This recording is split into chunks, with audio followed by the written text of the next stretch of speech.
गोपी के हृदय में प्रेम था, भाव था, श्रद्धा थी।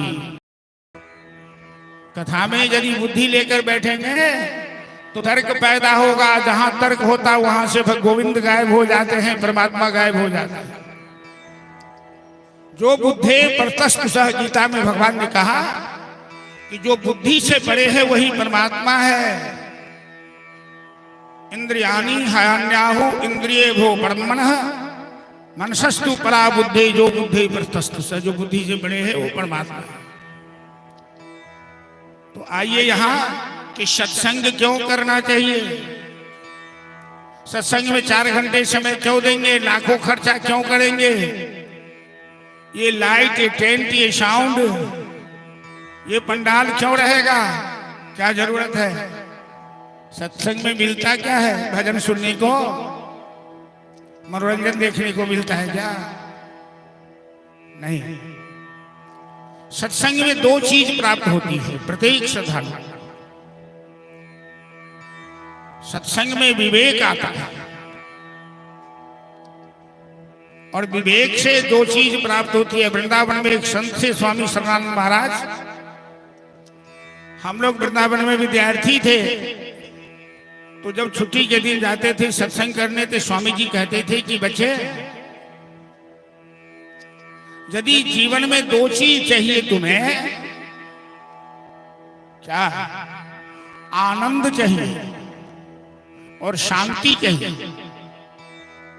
यदि हम लोग के जीवन में आनंद चाहिए और शांति चाहिए तो विवेक का त्याग कभी मत करना, ये स्वामी जी महाराज कहते थे।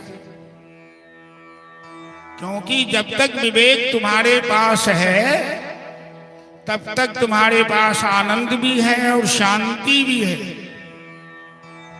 विवेक जब समाप्त हो जाता तो मानवीय स्मिता समाप्त हो जाती है, मानव दानव बन जाता है या मानव पशु बन जाता है।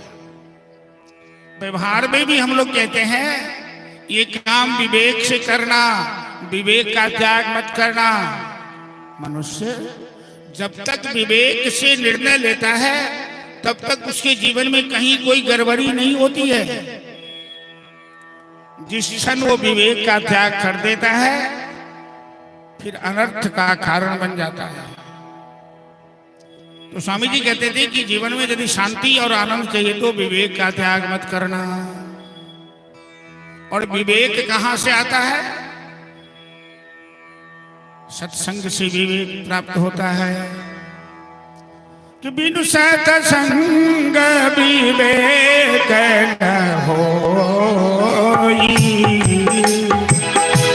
राम कृपा बिनु सुलभ सोई, राम कृपा बिनु सुलभ सोई।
सत्संग से विवेक प्राप्त होता है, विवेक से आनंद और शांति की प्राप्ति होती है और सत्संग राम कृपा से ही प्राप्त होता है, कृष्ण कृपा से ही प्राप्त होता है। ये वर्षों पहले से भागवत की चर्चा हो रही थी और अचानक जो कुछ शिष्या सब हैं, राधे राधे सबके मन में विचार आया, राधाष्टमी का सुंदर अवसर भी सामने है। और सबसे बड़ी बात कि परमात्मा की कृपा हुई, उनकी इच्छा हुई, बाबा नर्मदेश्वर नाथ की इच्छा हुई, हमें भागवत सुनना है। क्योंकि महादेव सबसे प्रथम वक्ता है, श्रोता है। रच महेश निज मानस राज, जितनी भी कथाएं हैं संसार में, वो सब भगवान शिव के मानस मंदिर में पलती है, पनपती है, पल्लवित होती है, पुष्पित होती है, अंकुरित होती है। सभी कथा महादेव पार्वती नंदी पर सवार होकर भ्रमण कर रहे थे, तो भोलेनाथ नंदी से उतरकर नीचे आए, एक जगह को प्रणाम किया।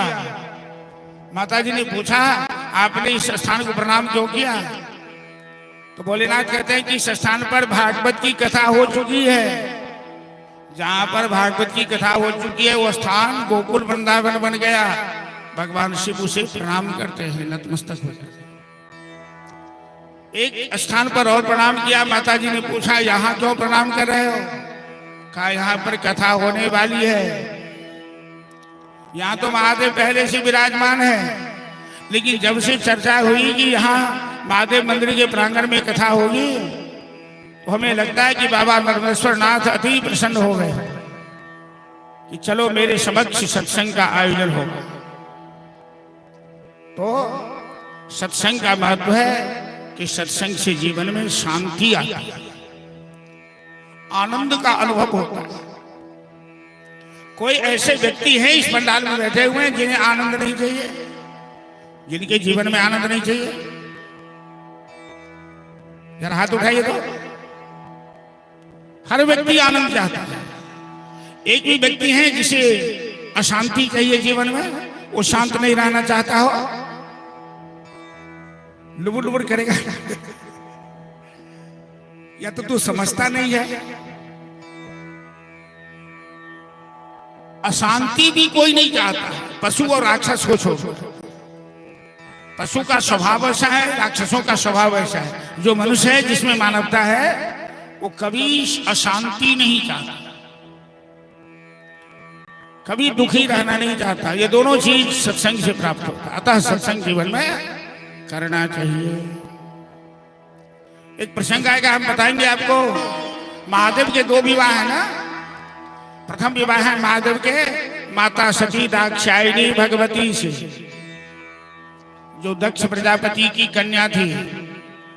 और दूसरे विवाह है महादेव के पार्वती से, जो पर्वतराज हिमालय की पुत्री थी, पार्वती मैना की पुत्री। तो अगस्त ऋषि के आश्रम में महादेव और माता सती गए। अगस्त ऋषि से राम कथा सुनाने का आग्रह किया। एक बार त्रेता जुगमाही शंभु गए कुंभज ऋषि पानी, संग सती जग जननी भवानी पूजहु ऋषि अखिलेश्वर। तो महादेव के आदेश से अगस्त ऋषि राम कथा सुनाने लगे। महादेव प्रेम से कथा श्रवण किए और सती के मन में अहंकार आ गया। ये कोई बड़े आदमी नहीं है, ये कोई विद्वान नहीं है, ये हमें क्या कथा सुनाएंगे। तो सती ने कथा का अनादर किया, सत्संग की उपेक्षा की। महादेव के कहने पर भी सत्संग का आदर नहीं किया। पति जब कोई बात गंभीर होकर सीरियसली कहें अपनी धर्मपत्नी को, तो मान लेनी चाहिए। और यदि पति की बात का उल्लंघन करती है धर्मपत्नी, तो समझिए जीवन में कोई गड़बड़ी होने वाली है। परिणामतः सती राम की महिमा नहीं समझ पाए। बिना सत्संग के आप राम की लीला को समझ नहीं पाओगे। राम सीता के वियोग में रोते हैं, जोर जोर से चिल्ला के रोते हैं। रे रे भिक्षा पर्वतस्था गिरिगहनता वायुना विज्यमाना, रामो हम व्याकुलात्मा दशरथ तनयः शोक शुक्रेण दग्धः। राम जी सीता के वियोग में पागल हो जाते हैं, पेड़ से लिपट जाते, मयूर से लिपट जाते, बंदर भालू से लिपट जाते। सबसे पूछते हैं, तूने सीता को देखा क्या? छोटे भाई लखनलाल के मन में संदेह होता है कि भैया का दिमाग खराब हो गया, क्योंकि भगवान की लीला भगवान की महिमा वही समझ पाएंगे जो उनकी कथा सुने, जो सत्संग का जीवन में आदत है। परिणामतः सती ने सीता का रूप धारण किया, महादेव ने आजीवन सती का त्याग किया। मैं संक्षिप्त में बताया हूं, कोई प्रसंग में मैं इसी व्याख्या करूं। वही पार्वती से जब विवाह किए कैलाश आए, श्मशान भूमि में पार्वती ने महादेव से 14 प्रश्न किए, राम कथा सुनाने का आग्रह किया। और पार्वती के आग्रह पर महादेव ने उन्हें राम कथा सुनाई। और राम कथा सुनाने से पहले महादेव ने पार्वती को कहा कि तू धन्य है गिरिराज कुमारी, धन्य धन्य गिरिराज कुमारी, तुम समान नहीं को उपकारी, कथा जो सकल लोक हितकारी।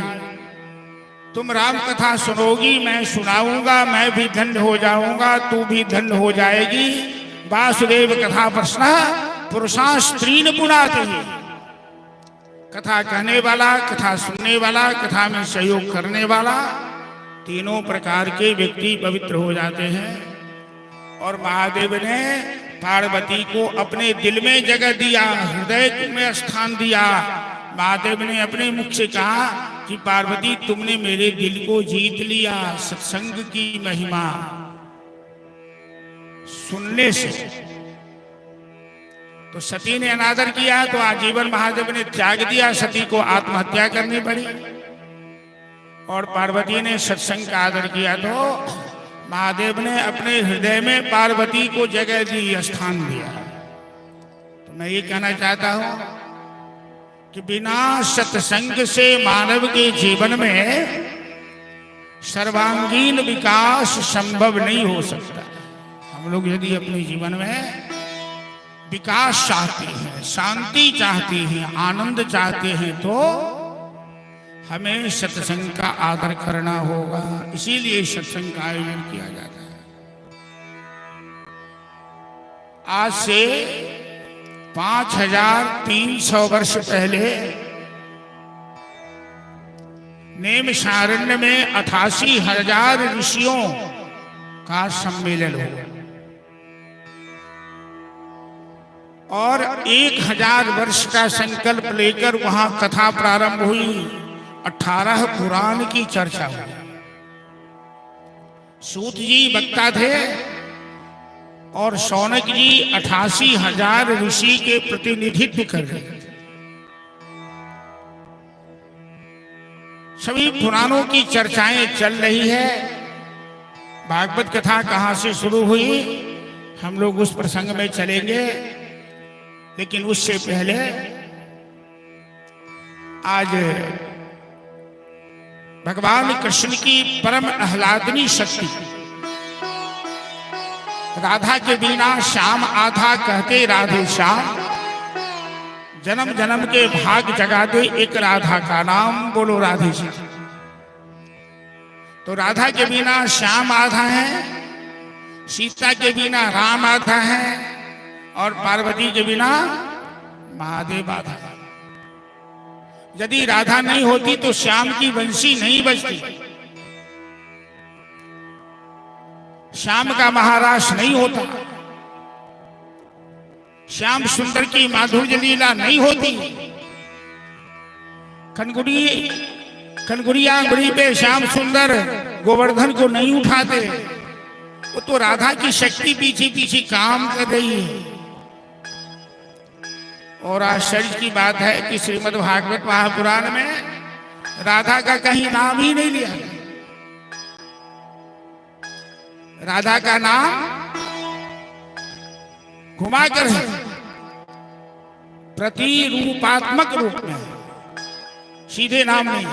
अनया, अपरा, कश्चित, काचित, ये सब सांकेतिक नाम है राधा के श्रीमद् भागवत में। सीधे नाम क्यों नहीं लिया? जबकि राधा जी नायिका हैं, कृष्ण नायक हैं। तो नायक नायिका जैसे रामायण में राम सीता दोनों के नाम हैं, तो भागवत में राधा कृष्ण का नाम होना चाहिए ना। इसलिए नाम नहीं है, ये भागवत के प्रथम वक्ता सुखदेव जी हैं। सुखदेव जी के इष्ट देव श्री राधा रानी है और सुखदेव जी राधे शब्द उच्चारण करते थे तो समाधि लग जाती थी। 7 ही दिनों में परीक्षित को कथा भी सुनानी है।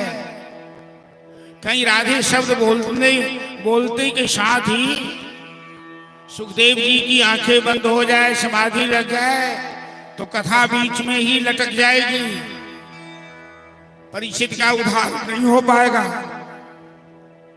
इसीलिए सुखदेव जी ने घुमा फिरा के नाम लिया, सीधा राधा नाम नहीं, क्योंकि राधा नाम में बड़ा ही आकर्षण है, बड़ी ही शक्ति है, बड़ा ही खिंचाव है। तो आज उस महाशक्ति कृष्ण की आह्लादनी शक्ति, पराशक्ति, आद्या शक्ति, परा आम्बा शक्ति, श्री राधा जी का जन्म दिवस है। इसी पावन अवसर पर ये कथा का आयोजन भी किया गया है। तो हम लोग मूल भागवत की कथा प्रारंभ करने से पहले श्री राधा जी के चरणों में प्रार्थना करेंगे कि हे राधे जी, आप तो परम और भगवान के जितने भी अवतार हैं, भगवती के जितने भी अवतार हैं, काली, चामुंडा, दुर्गा इत्यादि, उन सभी अवतारों में राधा और सीता ये दो जो नारी स्वरूप हैं, बड़ी भोली भाली है, बड़ी सीधी साधी, वृषभान की दुलारी या तो गैया होते प्यारी, प्रीति जान के भी तोड़ी तुझे राखेगी शरण, मन भूली मत जइयो राधा रानी के चरण। तो हम लोग राधा जी से प्रार्थना करेंगे एक भजन के द्वारा, हे राधे जो, आप अपने कोमल चरण मेरे सर पे रख दीजिए, अपना करकमल मेरे मस्तक पे रख दीजिए, अब मेरे जीवन को धन कर दीजिए। हम तो पतित हैं, लेकिन आप तो पतितों का उद्धार करने वाली हैं। हम तो अभागे हैं, लेकिन आप तो सौभाग्य प्रदान करने वाली हैं। हम तो मूढ़ हैं, चेतना शून्य है। हे राधे जी, आप तो चेतना देने वाली हैं, चिद शक्ति को प्रकाशित करने वाली हैं। एक कोर कृपा की कर दे स्वामिनी श्री राधे। राधा जी के चरणों में, राधा जी के जन्म अवसर पर, राधाष्टमी के पावन अवसर पर और भोलेनाथ के सामने हम लोग प्रार्थना रखें। फिर आगे सत्संग में चलेंगे कि कहां से भागवत की कथा प्रारंभ होती है।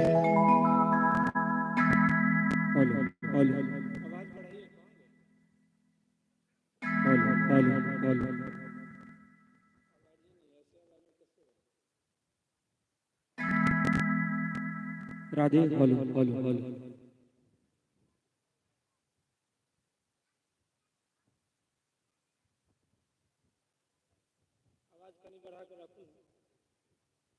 श्री राधे राधे श्री राधे बोलो, कहीं टोन बोलो, टोन। श्री राधे राधे श्री राधे बोलो बोलो बोलो। श्री राधे राधे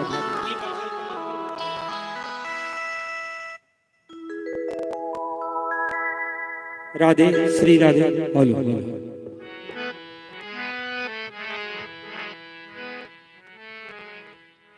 बोले राधा रानी की जय जय, भाग्य बिहारी लाल की जय।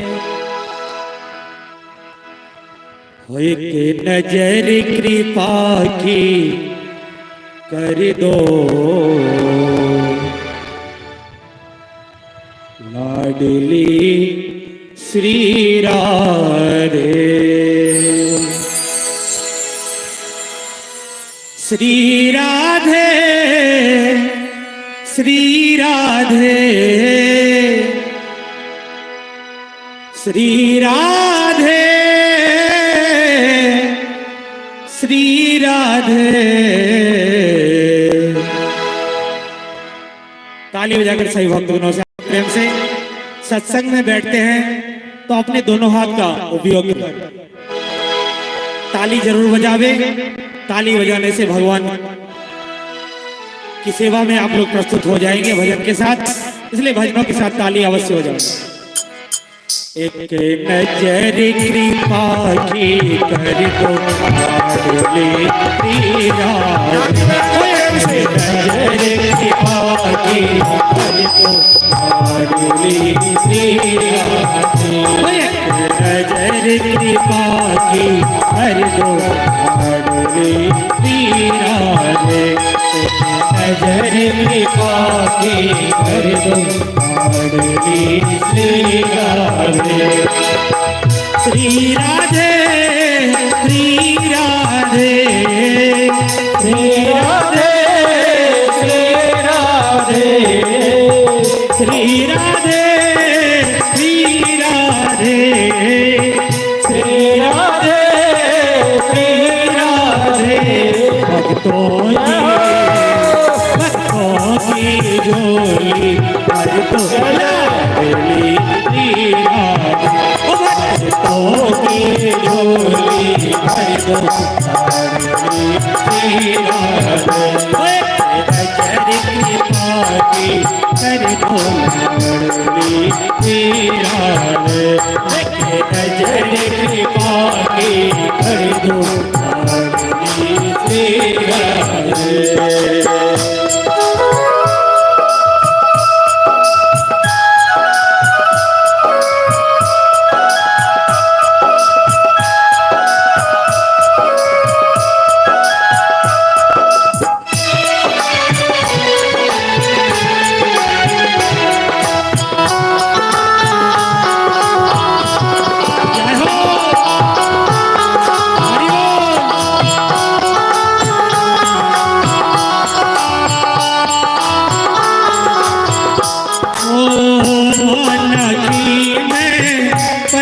बहुत हो माना के मैं पतित बहुत हो, माना की मैं पतित बहुत हो, माना के मैं पतित बहुत हो। पतित पतित पावन है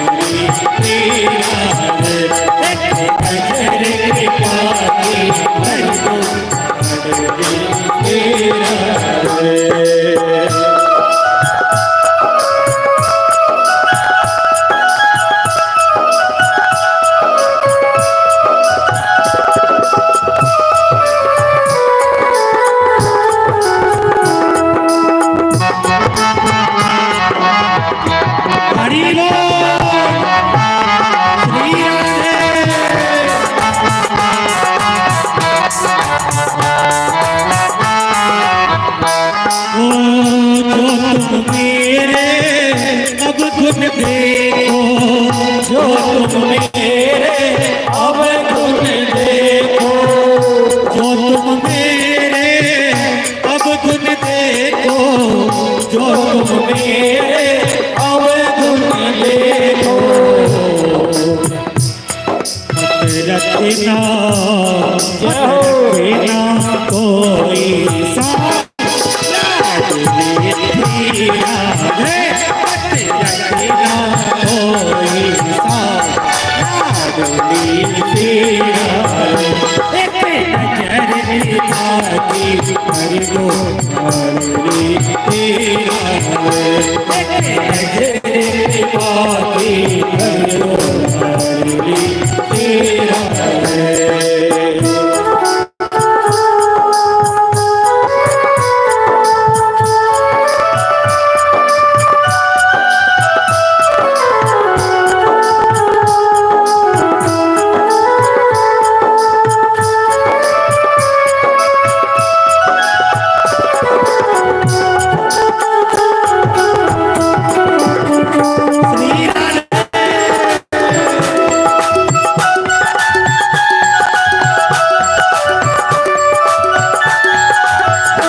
कृष्ण छवि रख सके भगवान कृष्ण छवि तेरे चरणों में जाऊं बलिहार तेरे चरणों में जाऊं बलिहार नजर कृपा की को लाज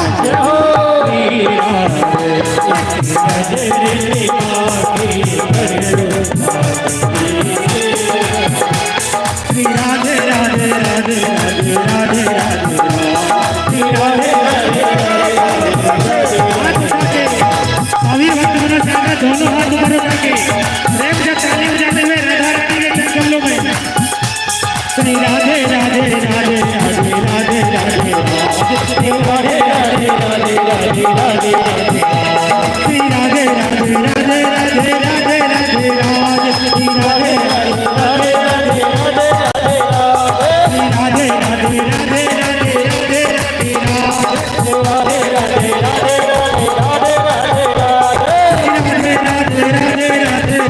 राधे राधे श्री राधे राधे राधे राधे राधे राधे राधे राधे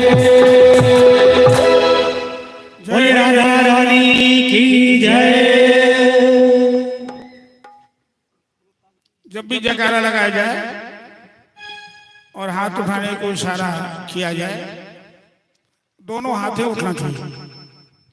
एक मुंड पे दो हाथ होता है, गिनती में आ जाती है। और हाथ उठाने का तात्पर्य क्या है? अपराध को स्वीकार करना। जो संविधान है, संविधान में ऐसा कहा गया है, चाहे कितना बड़ा अपराधी कौन हो, उसके ऊपर यदि शूटिंग वारंट कटा हुआ हो, आप पुलिस से गोली लेकर के राइफल लेके पीछा खड़े हो और वो यदि दोनों हाथ उठा दे, हैंडसअप हो जाए, तो पुलिस गोली नहीं चला सकती, उसे अरेस्ट कर ले, गोली नहीं मार सकती। तो भगवान के सामने यदि दोनों हाथ उठा दिए, मतलब हुआ कि भगवान के सामने हम अपनी गलती स्वीकार कर लेते। भगवान यही कहते हैं कि शक्रदेव प्रपन्नाय तवास्मि। आज के दोनों हाथ उठाकर एक बार जो कह देता है कि प्रभु मैं आपका हूं, मैं अपना अपराध स्वीकार करता हूं, आप हमें स्वीकार कर लीजिए। तो भगवान बिना विचारे, आप साफ कपड़ा पहने हैं कि गंदा पहने हैं, आप नहाए हैं कि नहीं नहाए हैं, आप ब्राह्मण हैं कि आप चांडाल हैं, आप विद्वान हैं कि आप मूर्ख हैं, आप पापी हैं कि आप धर्मात्मा हैं, भगवान ये नहीं देखने लगते। शरण में आए हुए शरणार्थी को भगवान बिना विचार किए स्वीकार कर लेते। उनका नाम शरणागत वत्सल है। तो 88,000 ऋषि नेम सारण्य में नेम से सूत मासीनो अभिवाद्य महामति। बबलू जी आप जाने लगेंगे तो एक बार मंच पर आ जाएंगे, तब जाइएगा, यहां से पूरा दिखाई नहीं दे रहा। नेम से सूत मासीनो अभिवाद्य महामति कथामृत रसास्वाद कुशलो सोनको। 88,000 ऋषि को सूत जी कथा सुना रहे थे, 17 पुराणों की कथा सुना चुके। 1000 वर्ष का संकल्प है, फिर भी इन श्रद्धालुओं को संतुष्टि नहीं हुई, शांति नहीं मिली, आनंद का अनुभव नहीं हुआ। तो सभी ऋषियों ने शौनक जी को प्रतिनिधि चुना। और शौनक जी को क्यों चुना? कि शौनक जी कथा के मर्मज्ञ हैं, कथा रसिक सुजान है सोनक। तो कथा का प्रश्न वही व्यक्ति कर सकता है जो कथा का मर्मज्ञ हो। तो शौनक जी ने सूत जी से आग्रह किया कि गुरुदेव अज्ञान धांत विध्वंस कोटि सूर्य समप्रभ सूताख्यायि कथा सारम मम कर्ण रसायन। गुरुदेव आप तो बड़े ज्ञानी हैं और आप अब तक जो आपने कथा सुनाई, ये कथा सुनने से हमें संतुष्टि नहीं हुई। हमें कोई ऐसी कथा सुनाइए जो कथा सुनने के बाद फिर कुछ सुनने की इच्छा न रहे। ध्यान से सुनिएगा, भागवत कथा की भूमिका में हम लोग हैं, महात्मा प्रसंग में चल रहे हैं। आज प्रसंग में प्रवेश नहीं किए, प्रवेश करने वाले भूमिका में। 1000 वर्ष का संकल्प था, हम लोग तो 7 दिन 9 दिन का संकल्प करते हैं। 17 पुराणों की चर्चा हो चुकी। इसके बाद प्रश्न किया गया कि हम लोगों को शांति नहीं मिली इतनी कथा सुनने के बाद, तो कोई ऐसी कथा सुनाइए जिससे शांति मिल जाए। और क्या हो तो गोविंद के चरणों में प्रेम उत्पन्न हो जाए। और क्या हो तो धर्म के प्रति झुकाव हो। जब तक मानव के अंदर धार्मिक भावना नहीं बनती है, वो धार्मिक प्रवृत्ति का नहीं बनता है, तब तक उसका कल्याण संभव नहीं है। क्योंकि धर्म ही मनुष्य को धारण करता है, धर्म ही मनुष्य की रक्षा करता है, धर्म ही सृष्टि का आधार होता है। जिसने धर्म का त्याग कर दिया वो सुरक्षित कभी नहीं है, और जिसने धर्म का कभी त्याग नहीं किया उसका विनाश कभी नहीं हो सकता। तो शौनक जी ने प्रश्न किया कि भगवान के चरणों में प्रेम हो जाए ऐसी कथा सुनाइए, धार्मिक भावना हो जाए ऐसी कथा सुनाइए, और मन में शांति स्थापित हो। तो सूत जी कहते हैं कि आप लोग बड़े ही श्रद्धालु हैं महाराज, और आप लोगों की श्रद्धा देखकर जो मैं नहीं कहना चाह रहा था वो भी मैं कहने जा रहा हूं। क्या नहीं कहना चाह रहे थे? श्रीमद् भागवत महापुराण की कथा। भागवत की कथा सब जगह नहीं कहनी चाहिए। नो देयम यस्य कस्यचित, जिस किसी को भी नहीं सुना दीजिए जिसमें श्रद्धा नहीं है, जिसमें प्रेम नहीं है, जिसमें भाव नहीं है। जो इसका आदर नहीं करेगा उसे कथा मत सुनाइए, वो तो मजाक उड़ाएगा कथा का। श्रद्धालु व्यक्ति को कथा सुनाइए। तो आप लोगों की श्रद्धा देखकर मैं भागवत की कथा सुनाने जा रहा हूं। ऐसा 88 ढलो बक्सा उधर घूम गया। ऐसा सूत जी महाराज 88,000 ऋषियों को संबोधित करते हुए कह रहे हैं। मैं आप लोगों को भागवत की कथा सुनाने जा रहा हूं। स्वर्गे सत्ते च कैलास नास्ति एतादृशं रस अतः जीवन्तु सद्भाग्या मामंति करहिचित्। सूत जी महाराज कहते हैं कि स्वर्ग में, कैलाश में, वैकुंठ में, इन तीनों लोक में वह रस नहीं मिलेगा जो रस भागवत कथा में प्राप्त होता है, सत्संग में प्राप्त होता है। अरे आवाज को देखो ना, आवाज इधर ठीक नहीं है।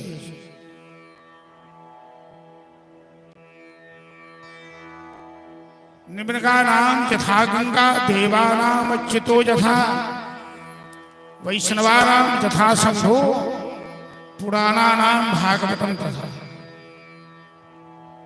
18 पुराणों में भागवत सर्वश्रेष्ठ पुराण। जैसे नदियों में गंगा श्रेष्ठ है, देवों में नारायण श्रेष्ठ है, और वैष्णवों में महादेव श्रेष्ठ हैं, उसी तरह सभी पुराणों में भागवत महापुराण श्रेष्ठ है। तो हम आप लोगों को भागवत की कथा सुनाने जा रहे हैं। तो ऋषियों ने पूछा, जिन पुराण की इतनी बड़ी महिमा बता रहे हैं, पहले हमें उसका महात्म्य सुनाइए। क्या इससे पहले ये कथा कभी किसी ने सुनी? सुनने वाले को कोई परिणाम मिला? तो सूत जी महाराज इन ऋषियों का आग्रह देखकर श्रीमद् भागवत का महात्म प्रसंग सुनाने जा रहे हैं। तो एकदा नारदो योगी लोकानुग्रह कांक्षया पर्यटन विविधान मृत्युलोकम उपाद। एक बार नारद जी ब्रह्मलोक से इस धरती पर आए।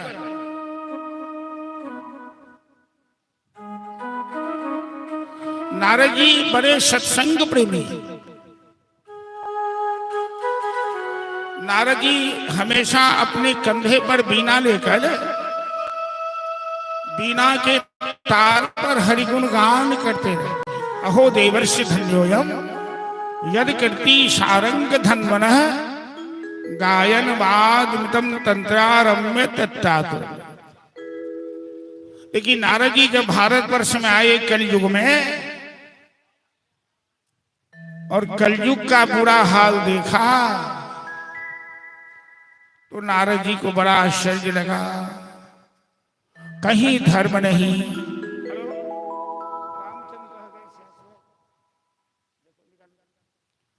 तो कलयुग में क्या है विशेषता बताइए? कलयुग में कामन्यः केशोलिन्यः संभवन्ति कलायः। प्रत्येक घर में अशांति है, भाई भाई में प्रेम नहीं है, गुरु चेला में प्रेम नहीं है, संतोष नाम की चीज नहीं है, कोई एक नंबर बात नहीं बोलता, सभी 2 नंबर की बातें करते। कपट है, छल है, विडंबना है, ठगना है, वंचना है, प्रवंचना है, आडंबना। ये कलिकाल की विशेषता है। नारद जी हर जगह गए, गांव में गए, शहर में गए, तीर्थों में गए, संत महात्माओं के आश्रम में गए, लेकिन महात्माओं के आश्रम में भी शांति नहीं मिली। गृहस्थी में महात्मा में क्या फर्क है? गृहस्थी के आश्रम में अनेक झंझट है, प्रपंच है, लेकिन महात्मा तो प्रपंच से मुक्त है। तो महात्मा के आश्रम में लोग जाते हैं शांति प्राप्त करने, ज्ञान प्राप्त करने। और आजकल गृहस्थियों से ज्यादा राजनीति, गृहस्थियों से ज्यादा माया संत महात्माओं को पकड़ लिया है। नारद जी को बड़ा आश्चर्य लगा। कलयुग का हाल देखकर बड़ा सुंदर सिनेमा में एक भजन गाया जाता है, पुराने सिनेमा में। रामचंद्र कह गए सिया से, ऐसा कलयुग आएगा, कैसा कि हंस सुनेगा दाना तिनका, कौआ मोती खाए।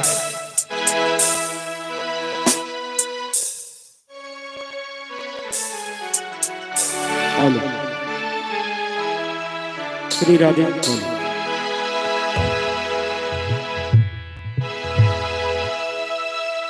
राधे।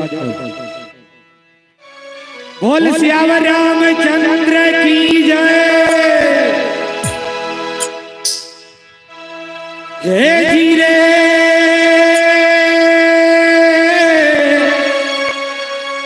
हे जी रे जी रे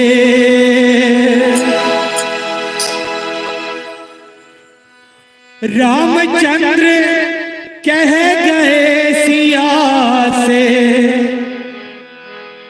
ऐसा कलयुग आएगा। कैसा कलयुग आएगा? भजन के माध्यम से सभी लोग श्रवण करें और भजन के साथ ताली अवश्य हो जाए।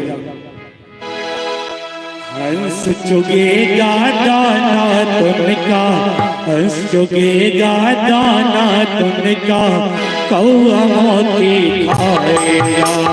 हंस चुगेगा दाना तुमका, कौआ मोती खाएगा।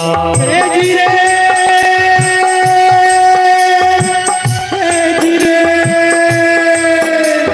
रामचंद्र कह गए सिया से ऐसा कलयुग आएगा।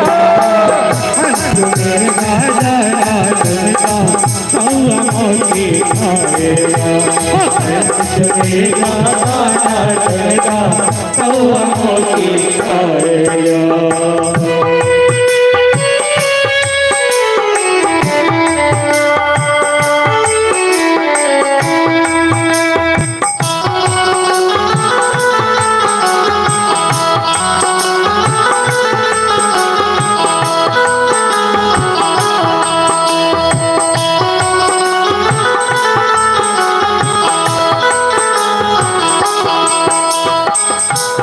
सिया ने प्रभु से पूछा कि कलयुग में धर्म और कर्म कोई नहीं मानेगा, तो प्रभु ने क्या उत्तर दिया? धर्म भी होगा कर्म भी होगा, किंतु शर्म नहीं होगी, नहीं होगी।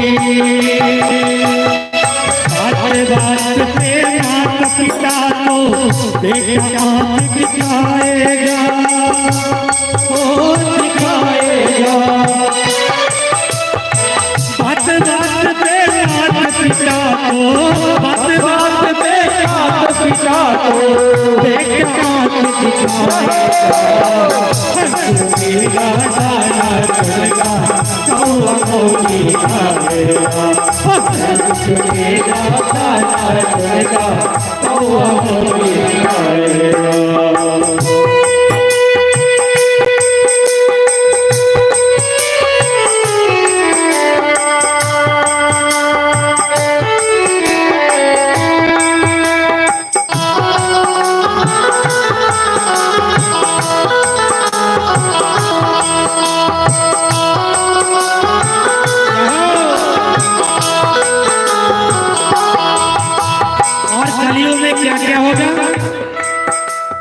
राजा और प्रजा दोनों में दिन के चाताने,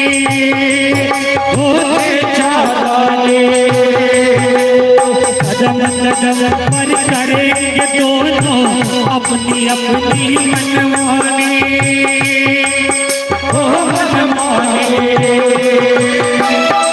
जिसके हाथ में होगी, जिसके हाथ में होगी वही ले आएगा। हंसुएगा दाना तुमका, कौआ मोती खाएगा। हंसुएगा दाना तुमका, कौआ मोती खाएगा।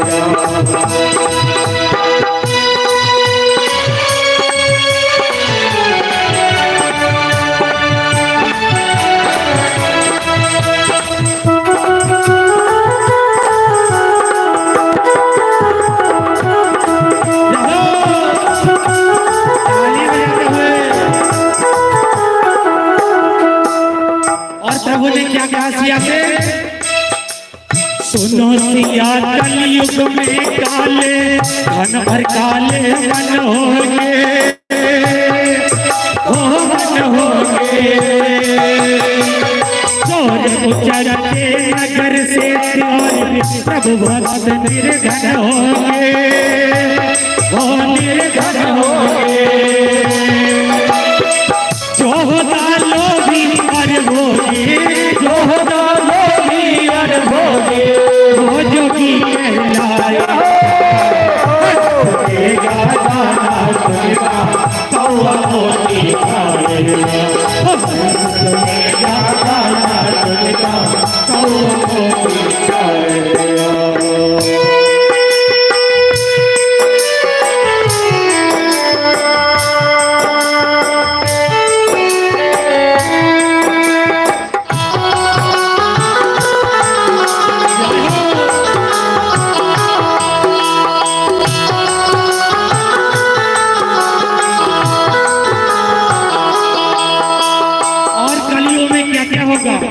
कलियुग में मंदिर सोना सोना रहेगा और मधुशाला भरी रहेगी। हम लोग देखते हैं कि जो दशहरी शराबी होते हैं वो भगवान का नाम छोड़कर भगवान का भजन छोड़कर मधुशाला में बैठे रहते हैं। अभी बिहार में शराब बंदी है, फिर भी शराब की बिक्री धड़ल्ले हो रही है। कहने के लिए शराब बंद है, लेकिन शराब पहले से ज्यादा ही बिक रहा है। मंदिर सोना साना होगी भरी रहेगी मधुशाला ओ मधुशाला। पिता के संग संग भरी सभा में नाचेगी घर की माला ओ घर की माला। कैसा कन्यादान पिता है, कैसा कन्यादान पिता है,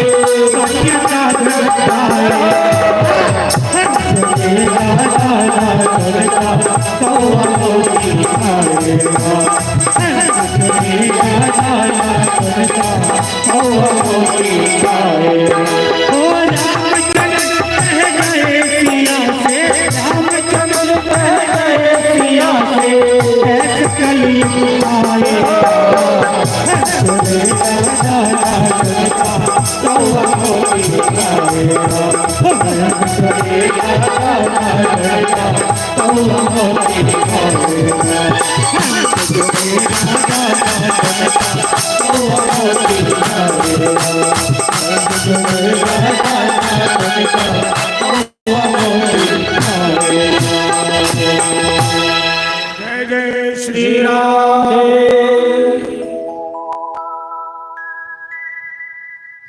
नारद जी ने देखा सभी जगहों पे हालत खराब है। नारद जी ने सोचा कि ऐसा क्यों हो गया। आज भी जो सज्जन लोग हैं, संत महात्मा हैं, वो सोचते हैं कि इतनी गड़बड़ी क्यों हो गई। तो नारद जी ने निष्कर्ष निकाला कि अयम ही युग धर्म नास्ति कस्यापि दोषणः। ये कलयुग का धर्म है, किसी का व्यक्तिगत दोष नहीं है कि समाज में इतनी गड़बड़ी कैसे हो गई। अब नारद जी को एक और आश्चर्य लगा। जमुना के किनारे उन्होंने देखा कि एक सुंदर 16 साल की युवती बैठी हुई है। युवती की गोद में 2 वृद्ध मरणासन स्थिति में लेटे हुए हैं। उनकी ऊर्ध्व सांसें चल रही है और अनेक युवतियां सहेलियां सेवा कर रही है। कोई पंखा झेल रही है, कोई पानी का छाता कर रही है। नारद जी ने देखा इन युवतियों की जमात है, हमें क्या लेना देना है। लेकिन उस युवती ने नारद जी को आवाज दी, भो भो साधो क्षणम तिष्ठ मम चिंतामपि नाश। अरे ओ महात्मा जी जरा सुनिए तो।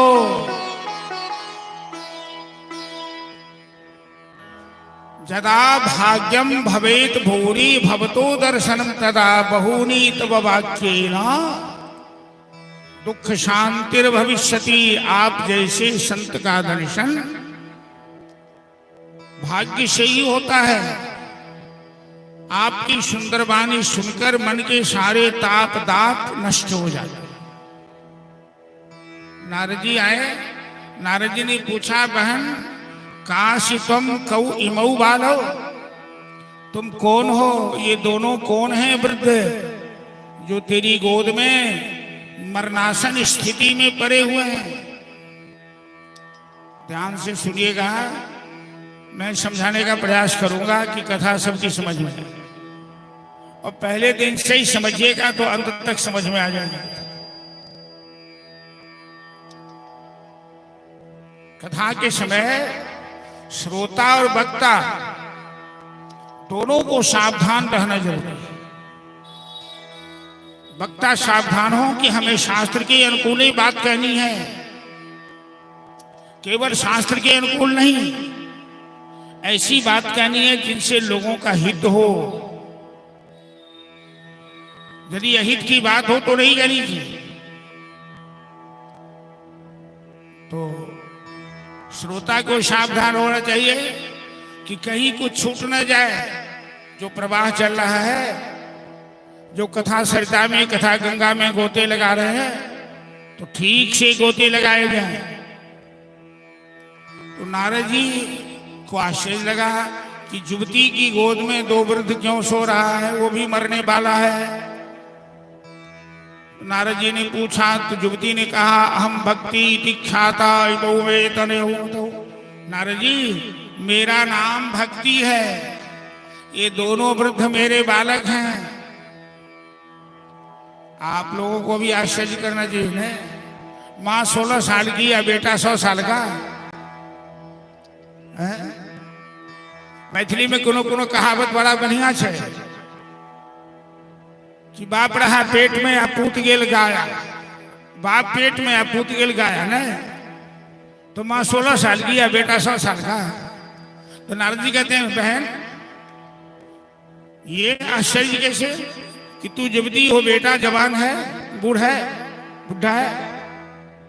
तो भक्ति कहती है कि मैं भी बुढ़ी हो गई थी, लेकिन वृंदावन में आकर मैं युवती हो गई। वृंदावनम पुनः प्राप्य, ये धन्य है वृंदावन जहां भक्ति नाच रही है, जहां कृष्ण नंद नंदन श्याम सुंदर अवतार लेकर लीला किए। ये पवित्र पावन भूमि है वृंदावन। लेकिन मेरे दोनों पुत्रों का बुढ़ापा दूर नहीं हुआ। वृंदावन में भी ज्ञान वैराग्य नाम है इनका, ज्ञान वैराग्य नामानो काल योगे न जन। आप तो बड़े ज्ञानी हैं नारद जी, तो आप कुछ कीजिए कि मेरे पुत्र का बुढ़ापा दूर हो जाए। नारद जी कहते हैं, बहन चिंता मत करो, मैं सब कुछ जानता हूं। अभी अभी तेरे पुत्र को जवान बना देता हूं। ऐसा वेद का मंत्र पढ़ूंगा, गीता का मंत्र पढ़ूंगा। नारद जी वेद गीता रामायण पाठ करते करते थक गए, कोई प्रभाव नहीं पड़ा। अब नारद जी अपने को असफल देखकर चुपचाप वहां से नजर बचा के चल गए। जब सफलता हुई, सफलता नहीं मिली तो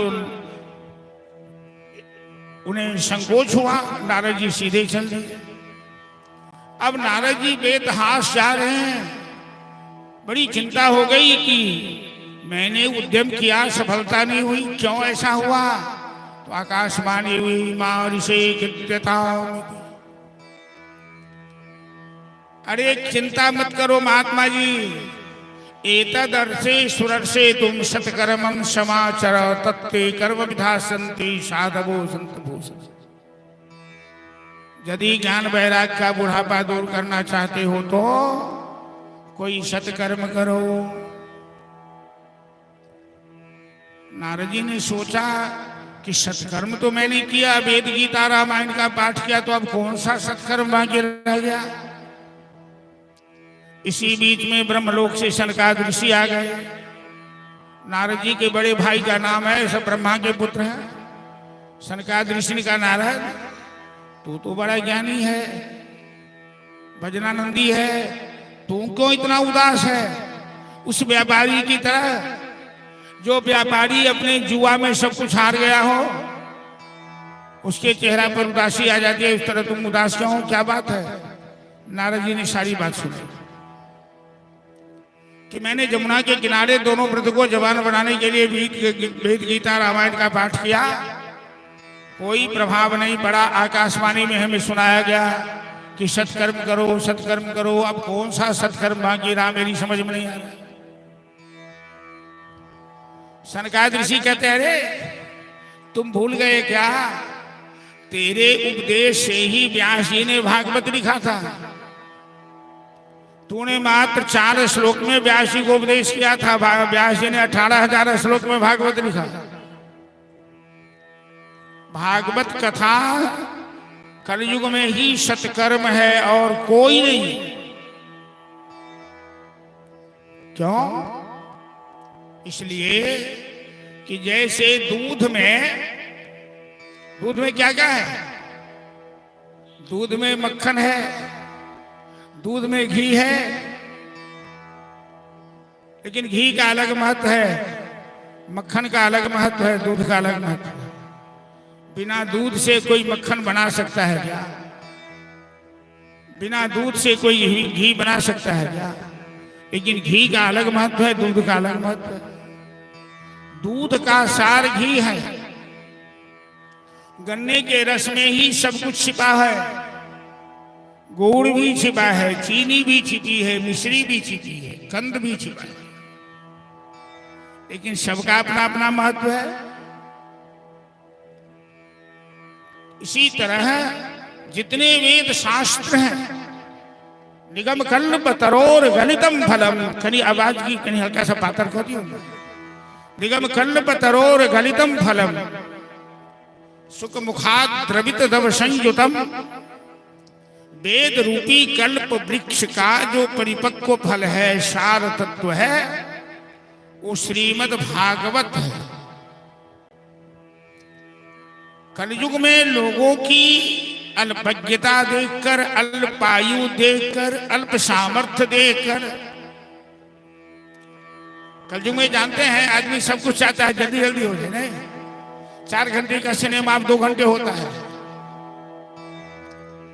इतना इतना लंबा क्वेश्चन लिखा जाता था पहले, अब ऑब्जेक्टिव क्वेश्चन आता है, बस टिक मार्क मारो, सब कुछ संक्षेप हो गया। नहीं तो इतने बड़े बड़े पोथांग मोटे ग्रंथ कौन पढ़ेंगे? कोई किसी को देखने किताब पढ़ते हुए, सारे बच्चे मोबाइल में सब कुछ देख रहे हैं। किताब तो अलमीरा में सड़ रही है, दीमक खा रही है ग्रंथों को। तो कलयुग में ये हाल होने वाला है, ऐसा सोचकर व्यास जी ने भागवत लिखा। वेद, पुराण, उपनिषद, इन सब का निष्कर्ष निचोड़ कर, जैसे दूध का निष्कर्ष घी है, गन्ने रस का निष्कर्ष मिश्री है, इसी तरह सभी शास्त्रों का निष्कर्ष श्रीमद् भागवत महापुराण। कलयुग में मानव के कल्याण के लिए भागवत कथा से बढ़कर दूसरा कोई साधन नहीं हो सकता है। तो नारद जी सनकादिक ऋषि से आग्रह करते हैं, भैया आप तो बड़े ज्ञानी हैं, बड़े सत्संग प्रेमी हैं, तो आप ही हमें कथा सुनाइए। तो सनकादिक ऋषि नारद जी को लेके कहाँ गए? हरिद्वार में आनंद वन है, हरिद्वार के पास में गंगा के तट पर। सनकादिक ऋषि वक्ता बने, नारद जी मुख्य यजमान बने, भृगु ऋषि प्रचारक बने। भागवत की कथा बिना प्रचार प्रसार की नहीं होनी चाहिए।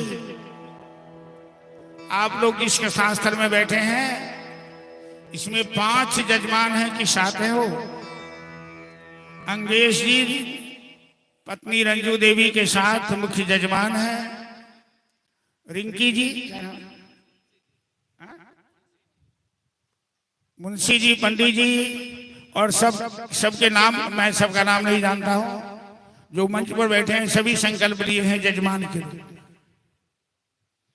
और मैं ऐसा मानता हूं कि सबसे बड़े यजमान आप लोग हैं, जो बिना संकल्प के सब बैठे हैं और ध्यान से कथा सुन रहे हैं। बड़ी शांति से हम लोग कथा सुन रहे हैं, कहीं कोई चूप शब्द नहीं होता है। और ऐसी जगह पर कथा करने में बड़ा ही आनंद आता है। आप तमाम श्रद्धालु ही जजमान हैं और सनकादिक ऋषि वहां आनंद वन में भागवत कथा का संकल्प लिया। किनके नाम से? ज्ञान वैराग्य के नाम से। ज्ञान वैराग्य का बुढ़ापा दूर करना है, इस उद्देश्य से भागवती कथा हो रही है। क्योंकि ज्ञान और वैराग्य कलयुग में दोनों बुढ़े हो जाते हैं, दोनों का महत्व नहीं रहता। तो जब तक भक्ति नहीं आएगी तब तक ज्ञान वैराग्य का बुढ़ापा दूर नहीं हो सकता। भक्ति बिना भागवत से नहीं आ सकती है। भागवत का नाम ही है भक्ति शास्त्र, वैष्णव का शास्त्र। श्रीमद् भागवतम पुराण तिलकम यद वैष्णवानाम धनम यस्मिन बालमहं समय ममलम ज्ञानम परमगी। ये वैष्णवों का धन है भागवत महात्म्य। ये अमर ग्रंथ, ये मुक्ति पंथ, ये पंचम वेद निराला है। हरिदरस कराने वाला है, बिगड़ी को बनाने वाला है। कलयुग में भागवत से बढ़कर और कोई उपाय नहीं। तो ज्ञान वैराग्य के नाम से संकल्प लिया और आनंदवन में भागवत कथा प्रारंभ हुई। सनकादिक ऋषि कहते हैं, नारद, भागवत की कथा केवल मानव का ही कल्याण नहीं करती है, अरे प्रेत आत्माओं का भी उद्धार करती है भागवत की कथा। और हम लोगों ने बहुत जगह देखा है, किया है, जिनके वंश पर पितर दोष लग जाए, जिनकी वंश वृद्धि रुक जाए,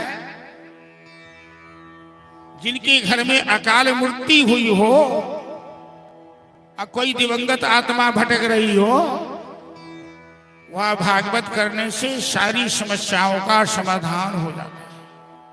उन पितरों का उद्धार हो जाता है, उन आत्माओं का उद्धार हो जाता है।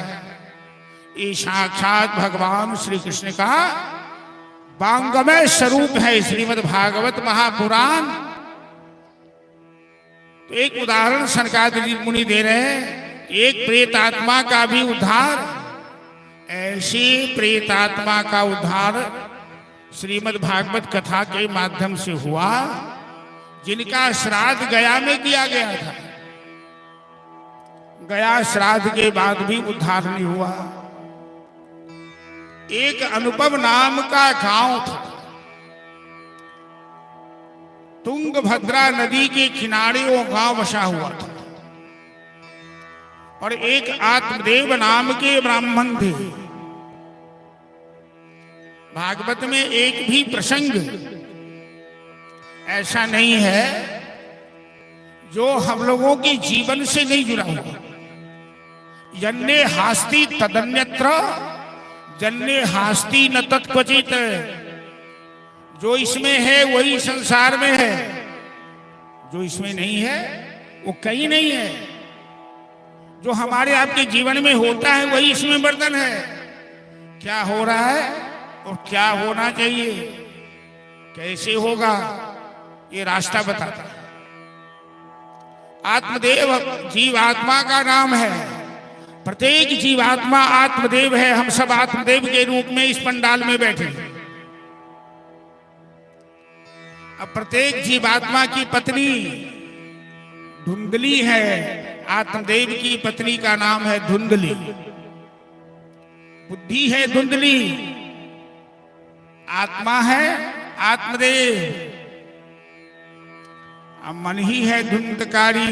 तो आत्मदेव पढ़े लिखे विद्वान सब कुछ थे संपन्न, लेकिन कोई लड़का नहीं था, कोई संतान नहीं थी, जिससे बड़े दुखी थे। संतान प्राप्ति के लिए आत्मदेव ने बहुत सारा उपाय किया, पर सफलता नहीं मिली।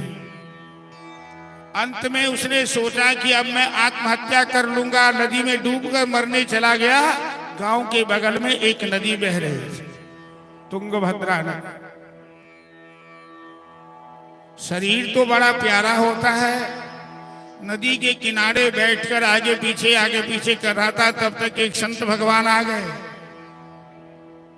संत भगवान समझ गए कि नदी में डूबकर मरना चाहता है। संतों ने पूछा, क्या हुआ? क्यों मरने आए हो उस नदी में डूबकर? तो आत्मदेव कहता है बाबा, भगवान ने हमें सब कुछ दिया है, धन दी, विद्या दी, यश दिया, सब कुछ दिया।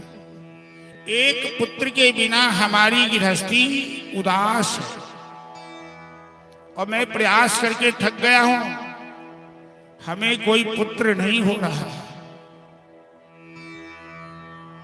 संत भगवान कहते हैं तू पुत्र नहीं हुआ तो क्या बिगड़ गया तेरा? बोलो जरा विचारिए, सभी आदमी यहां पढ़े लिखे बैठे कि पुत्र के लिए सभी प्रयासरत रहते हैं, पुत्र नहीं होता तो पता नहीं क्या हो जाता है। तो संत कहते हैं पुत्र नहीं हुआ तो क्या बिगड़ गया? अरे तेरे पास धन है तो संत की सेवा कर, ठाकुर की सेवा कर, पुण्य कमा ले। आत्मदेव कहता है बाबा, बाबा जी सब ऐसे लक्ष्मी लेके घूमता रहता है, तुम क्या समझोगे गृहस्थी की को कितना आनंद आता है पुत्र से? अरे मैं तो लोगों के ताना बाना सुनकर थक गया हूं, मैं कैसा पापी हूं, न जाने मैंने पूर्व जन्म में कौन सा पाप किया है। आत्मदेव कह रहा है, आंसू बहाकर अपना दुख सुना रहा है संत भगवान कि मैं जो गाय पालता हूं, गाय दूध देना बंद कर देती है, बच्चा देना बंद कर देती है, और जो मैं पेड़ लगाता हूं तो फल नहीं होता है, और जिस फल को मैं छू देता हूं वो फल सड़ जाता है, और लोग हमें ताने बाने देते हैं समाज में, कितना पापी है, देखो इसका हाल क्या है। इससे अच्छा है डूबकर मर जाओ। एक संतान के बिना आत्मदेव कह रहा है कि अपुत्रस्य गति नास्ति, जिसे पुत्र नहीं है उसे सदगति नहीं होती है। ध्यान से सुनिए भाई भक्तगण, आत्मदेव का कहना है कि पुत्र नहीं होगा तो सदगति नहीं होगी। तो संत भगवान कहते हैं यदि पुत्र नालायक हो जाए तो, पुत्र डकैत हो जाए तो, जुआरी शराबी हो जाए तो, क्या ऐसे पुत्र से भी सदगति प्राप्त हो सकती है?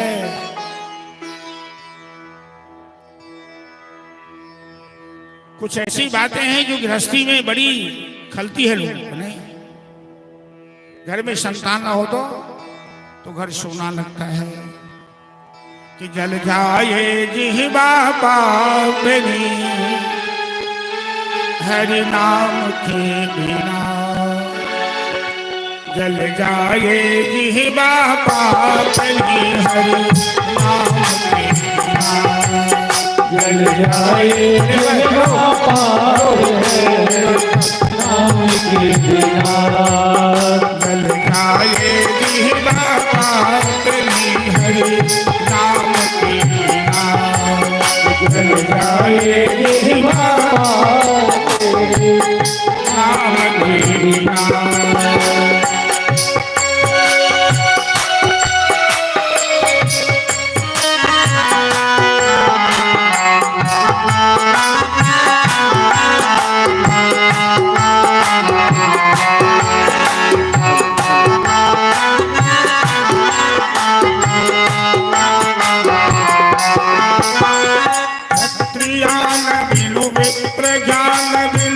भोजन मांगे बिना, क्षत्रियान विष्णु मित्र ज्ञान भोजन मान बिना, क्षत्रियान बिनु मित्र ज्ञान बिनु भोजन मांग बिना, क्षत्रियान विष्णु मित्र ज्ञान बिनु भोजन मान बिना,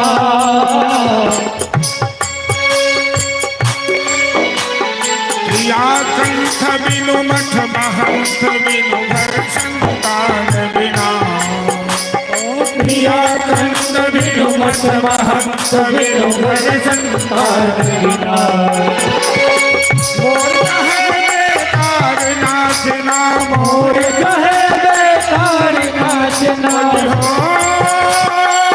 जहो मोर कहे बेकार नाचना, मोर कहे बेकार श्री घनश्याम बिना जल जाए हरि नाम के बिना जल जाए के बाबा के हरि नाम के बिना जल जाए बाबा कहीं हरि नाम के बिना जल जाए के बाबा के हरि नाम के बिना जय जय श्री राम।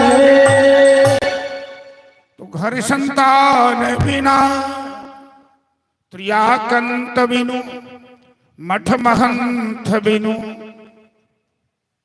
घर संतान बिना। संत भगवान ने एक फल दिया आत्मदेव को, बड़े दुखी हो गए इनकी स्थिति देखकर। कहा ले जाए फल अपनी धर्मपत्नी को खिला दे, एक पुत्र हो। आत्मदेव आया, अपनी पत्नी को फल दिया कि ठाकुर जी को भोग लगाकर प्रसाद पालो, लल्ला होगा। पत्नी का नाम क्या है? धुंधली, बड़ी बुरी संस्कार की है। वो फल नहीं खाई, फल घर में रख दिया। और सगी बहन गांव में रहती थी, उसे पूछने चली गई कि फल खाओ कि ना खाओ। सगी बहन का संस्कार भी वैसा ही था। सगी बहन ने कहा बहन ऐसी गलती मत करना, बाबा जी से वैसे ठगता है। वो फल गाय को खिला दे, तू गर्भवती होने का नाटक करना शुरू कर दे। तेरे पति तो भोले भाले सीधे साधे हैं, मान लेंगे। उन्हें रहेगा कि तू गर्भवती है और मैंने अभी गर्भ धारण किया है, हमें लड़का ही जन्म लेता है, मैं अपना लड़का तुम्हें दे दूंगा। अपने पति से बता देना कि मेरा लड़का। जरा सोचिए तो, पति पत्नी का रिश्ता विश्वास पर टिका हुआ है। इतना बड़ा छल। पति सीधे साधे हो तो धर्म पत्नी का धर्म क्या कहता है कि उन्हें उल्लू बनाते रहो। भगवान कभी क्षमा नहीं करते। आत्मदेव को बड़ी प्रसन्नता हुई कि मेरी पत्नी गर्भवती है। उन्हें क्या पता कि मेरी पत्नी ने विडंबना का जाल बुन दिया है। गाय को जो फल खिलाया, गाय भी गर्भवती हो गई। क्योंकि ऋषियों की वाणी कभी गलत नहीं हो सकती। समय पर गाय ने मनुष्य का बच्चा जन्म दिया। धुंधली ने अपनी बहन के घर से लड़का लाकर अपने पति को कहा मेरा लड़का है। साल भर उसे घर नहीं लाई। पति को झूठ बोलकर कि मुझे दूध नहीं होता है, मैं अपने बच्चे को दूध पीने के लिए अपनी बहन के घर छोड़ रखी। सारी बातें मान ली आत्मदेव को बड़ी प्रसन्नता हुई। इतने दिन प्रयास किया तो एक भी पुत्र नहीं हुआ। भगवान ने दो दो पुत्र दे दिए। गाय ने भी मनुष्य का बच्चा जन्म दिया है। अरे सुख अपने चाहने से नहीं आता है और दुख भी अपने चाहने से नहीं भगता है। ये दोनों तो आंख मिचौनी का खेल है, परमात्मा की लीला है। समय से पहले भाग्य से ज्यादा कुछ नहीं होता। इसलिए घबराना नहीं, धैर्य रखना चाहिए। धीरे धीरे रे मना, धीरे सब कुछ हो। माली सींचे सौ खड़ा, ऋतु आए फल जोए। लेकिन एक पुत्र संस्कारहीन है जो धुंधली ने लाई है बहन के घर से, जिसका नाम धुंधकारी है। एक पुत्र जो गाय का पुत्र है, जिसका नाम गोकर्ण है, कान गाय जैसे है। वो बड़ा ही संस्कारी वैष्णव विद्वान है। पहले तो आत्मदेव को दुख था कि मुझे पुत्र क्यों नहीं होता है। संसार में सबका यही हाल है भाई। बेटा नहीं होता था तो बेटा के लिए दुखी था। अब बेटा नालायक हो गया तो अब ज्यादा दुखी हो गया कि ऐसा बेटा भगवान ने क्यों दिया। बेचारे आत्मदेव का यही हाल है। अब दो बेटे हुए, एक बेटा ऐसा नालायक है कि टोले मोहल्ले गांव में खुराफात मचा। धुंध का ऐसा कोई दिन नहीं गुजरता कि 2, 4, 5, 10 उलाहने सुनने को नहीं मिलते हो आत्मदेव की को धुंधकारी की शिकायत। एक दिन दुखी होकर आत्मदेव अपने पुत्र के पास गए, गोकर्ण के पास। गोकर्ण तो संत महात्मा है। कहा, बेटा गोकर्ण, पहले तो पुत्र नहीं था तो मैं दुखी था, अब पुत्र होने से ही दुखी हो गया हूं कि भगवान ने हमें गो धुंधकारी जैसा पुत्र क्यों दिया। इससे अच्छा तो मैं बिना पुत्र का ही था। अपने चाहने से कुछ नहीं। लेकिन गोकर्ण जी बड़े ज्ञानी हैं, वो समझाने लगे अपने पिताजी। पिताजी, अरे मानव यही गलती करता है जो गलती आप कर रहे हो। अपनी औलाद के लिए कब तक सोचना है? अरे 40, 50, 55 साल तक सोचो। बच्चा पढ़ लिख ले, जवान हो जाए, बच्चे को अपने पांव पे खड़ा करके तुम संन्यास ले लो। संन्यास लेने का मतलब ये नहीं है कि घर द्वार त्याग करके माला झोली लेके कहीं जाकर बैठो, उसे संन्यास नहीं कहते।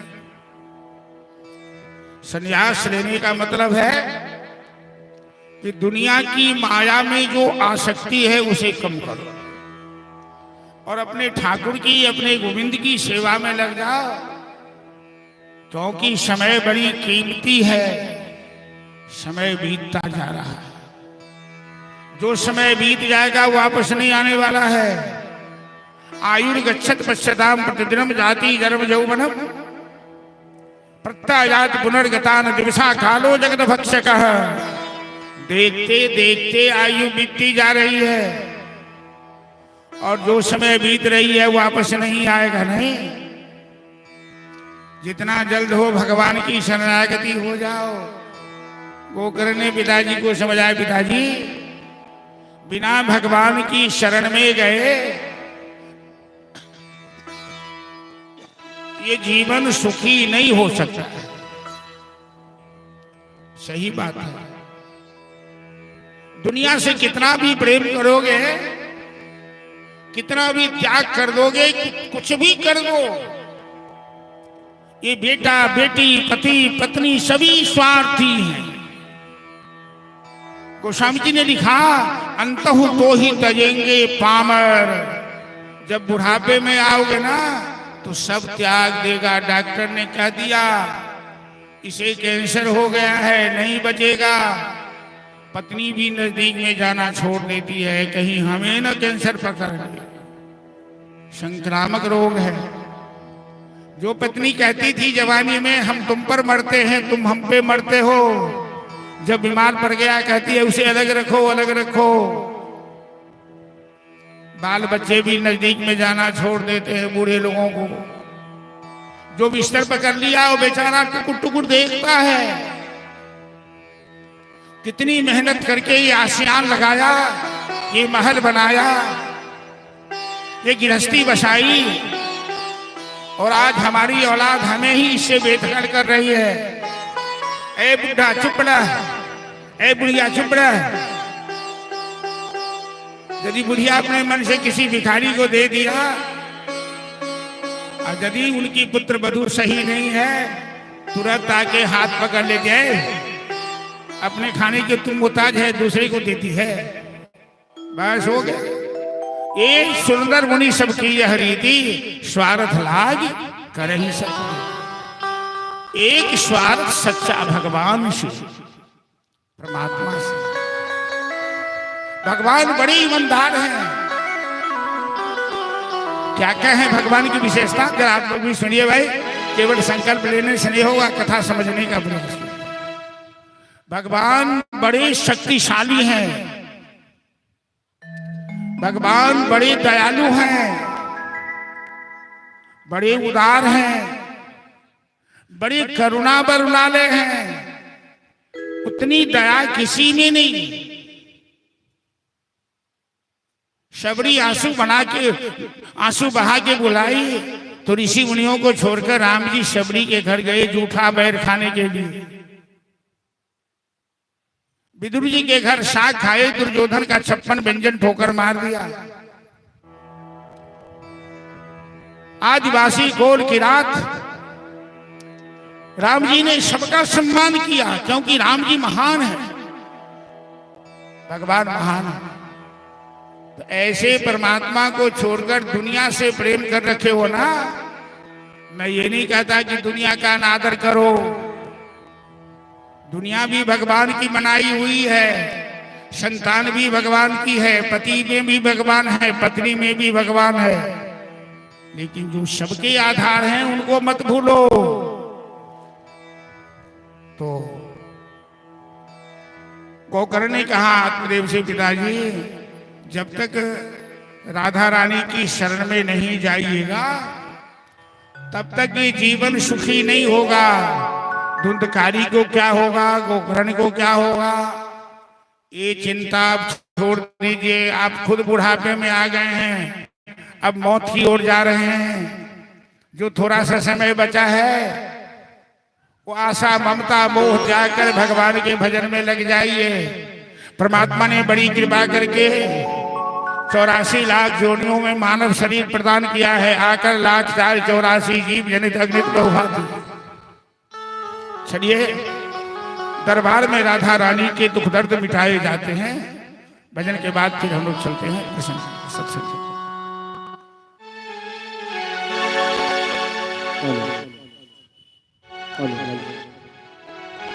श्री राधे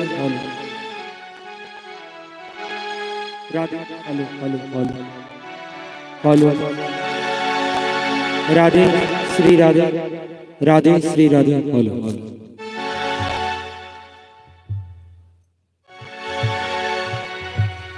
बोले राधा रानी की जय। दरबार में राधा रानी के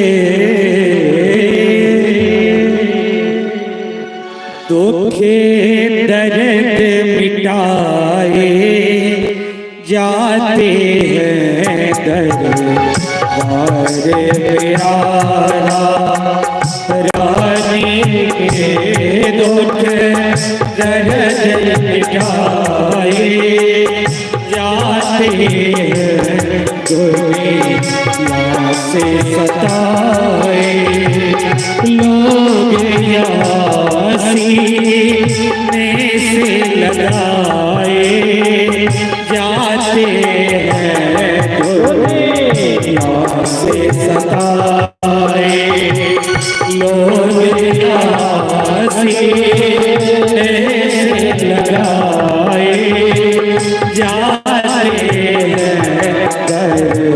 दरबार में राधा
जाते हैं भर भर के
में रहते हैं। जो राधा राधा कहते हैं उन पर राधा रानी अपनी कृपा बरसाती है। इसलिए सभी भक्तों को राधा राधा रखना चाहिए। और इस राधाष्टमी के शुभ अवसर पर हम लोग भी अपने मन में एक प्रतिज्ञा करें, संकल्प करें कि हम लोग जिंदगी में कहीं भी रहे, कैसे भी परिस्थिति में रहे, राधा राम का हमेशा स्मरण करना है और राधा राम का जाप करना है। जो राधा राधा कहते हैं वो प्रिया शरण में रहते हैं। जो राधा राधा कहते हैं वो प्रिया शरण में रहते हैं। करे भानु सुखा करे भानु सुखा महलों में बुलाए जाते हैं। करे भानु सुखा महलों में बुलाए जाते हैं।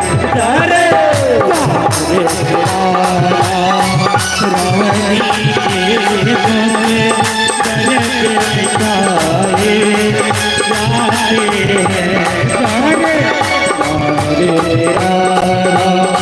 रानी के रानी के जाते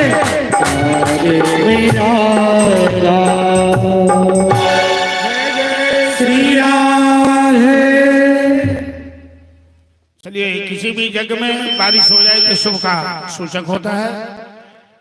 और श्रद्धालुओं से आग्रह है कि जहां जिनको जगह की गुंजाइश मिले, मंदिर खाली है इधर भी, और समय से समझौता करते हुए सत्संग में हम लोग भाग लेंगे। और बड़ी खुशी की बात है कि इंद्रदेव प्रसन्न होकर इस भागवत कथा के अवसर पर बारिश कर दिए हैं।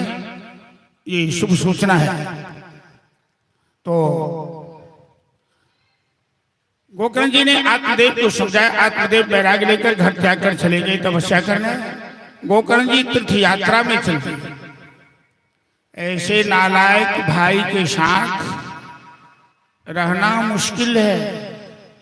धुंधकारी को बड़ी प्रसन्नता हुई कि पिताजी चले गए, भाई भी चला गया। एक बुढ़िया माँ है तो क्या करेगी। अब वो दारू पीना, जुआ खेलना, सब बुरा आचरण करना शुरू कर दिया। और माँ जब भी मना करे कि बेटा गलत आचरण मत करो, तो माँ की पिटाई करे, माँ को गाली गलौज करे। लेकिन माँ अपनी बात, अपना दुखड़ा किसी को कह नहीं सकती। क्यों? कि ये जो विश्व का वृक्ष है, ये कांटे का पेड़ किसने रोपा? माँ ने रोपा। माँ ने एक संत के प्रसाद का अपमान किया और बहन के घर से संतान ला करके तो आज वो फल भोग रही है। तो माँ कुएं में गिरकर आत्महत्या कर गई। धुंधकारी स्वतंत्र हो गया। 5 वेश्याओं को अपने घर लाके रख लिया। पैतृक संपत्ति नष्ट हो गई तो डकैती करना शुरू किया। एक दिन राजा के घर में उसने डाका डाला। खूब सोने चांदी हाथ लगे। मदिरा पीकर मस्त सो रहा था। वेश्या किसी की प्रेमिका नहीं हो सकती। वो तो व्यापारी है, व्यापार करती है, शरीर का सौदा करती है। इन वेश्याओं ने नशा से बुद्ध धुंधकारी को सोए हुए में मार डाला। पहले तो रस्सी गले में फंसाकर घसीटा, फिर आग लोहा आग में लाल करके मुंह में डाला। धुंधकारी तरफ तरफ ने प्राण त्यागा और उसे मिट्टी के नीचे दफना दिया। चोरी के सारे माल लेकर वेश्या संपत हो गए। अकाल मृत्यु होने के कारण धुंधकारी प्रेत बन गया और प्रेत बनकर गांव वालों का जीना हराम कर दिया। गोकर्णजी तीर्थ यात्रा में थे, पता लगा कि माता का देहांत हो गया, भाई की अकाल मृत्यु हुई। तो गोकर्णजी दोनों के नाम से गया में जाकर श्राद्ध किया, पिंडदान किया और एक बार अपने गांव आए। लौटकर शांति से बैठे रहिए, इंद्रदेव को अपना काम करने दीजिए, फिर वो शांत हो जाएंगे। क्योंकि पानी के बिना अकाल पड़ा हुआ है, चारों तरफ हाहाकार मचा हुआ है। और ठीक से वर्षा हो जाए, कथा तो होगी ही, जो बाकी रहेगी फिर कल पूरी होगी, परसों पूरी होगी। लेकिन बारिश हो जाए तो किसानों के लिए, लोगों के लिए जान आ जाएगी, बड़ा आनंद आ जाएगा। गोविंद जय जय गोपाल जय जय गोविंद जय जय गोपाल जय जय गोविंद जय जय गोपाल जय जय गोविंद जय जय गोपाल जय जय राधा रमन जय हो राधा रमन हरि गोविंद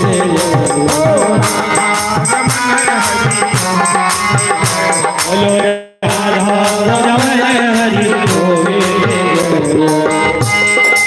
सब कसम खा ले ऋषि के ताली नहीं बजा। अरे ताली बजबे तकरे ने सब ठीक बजते हैं। गोविंद जय जय गोपाल जय जय गोविंद जय जय गोपाल जय जय गोविंद जय जय गोपाल जय जय गोविंद जय जय गोपाल जय जय गोविंद जय जय गोपाल जय जय बोलो राधा रमन हरि बोलो राधा रमन हरि बोलो राधा रमन हरि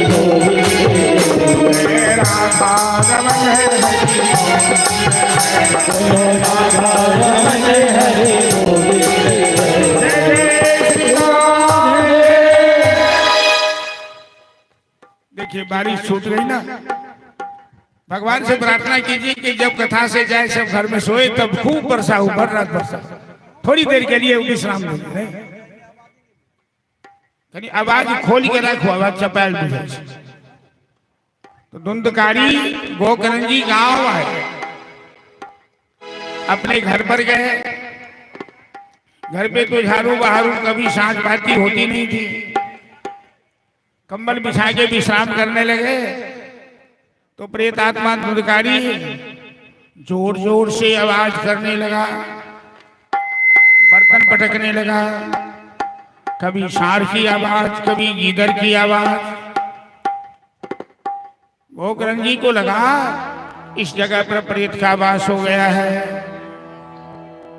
गायत्री के उपासक ने गोकर्णजी तुरंत जल का छाटा किया तो प्रेत आत्मा धुंधकारी सामने में आकर खड़ा हो, छाया रूप, और जोर जोर से रोने लगा, फूट फूट कर रोने लगा। गोकर्णजी ने पूछा तुम कौन हो? धुंधकारी कहता मैं तुम्हारा भाई धुंधकारी हूं।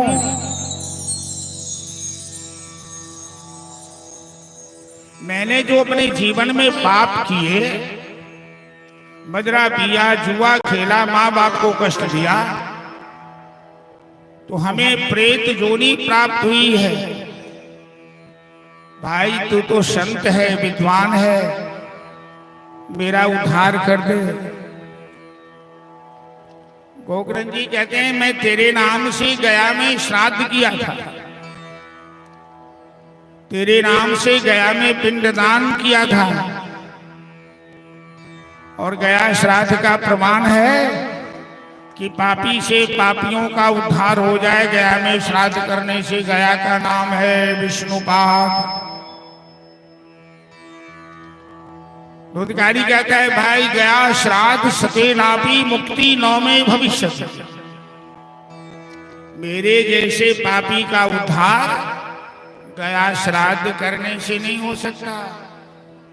तदर्थे तुम उपायम अन्यास्तु चिंते, मेरे कल्याण के लिए कोई दूसरा उपाय करो।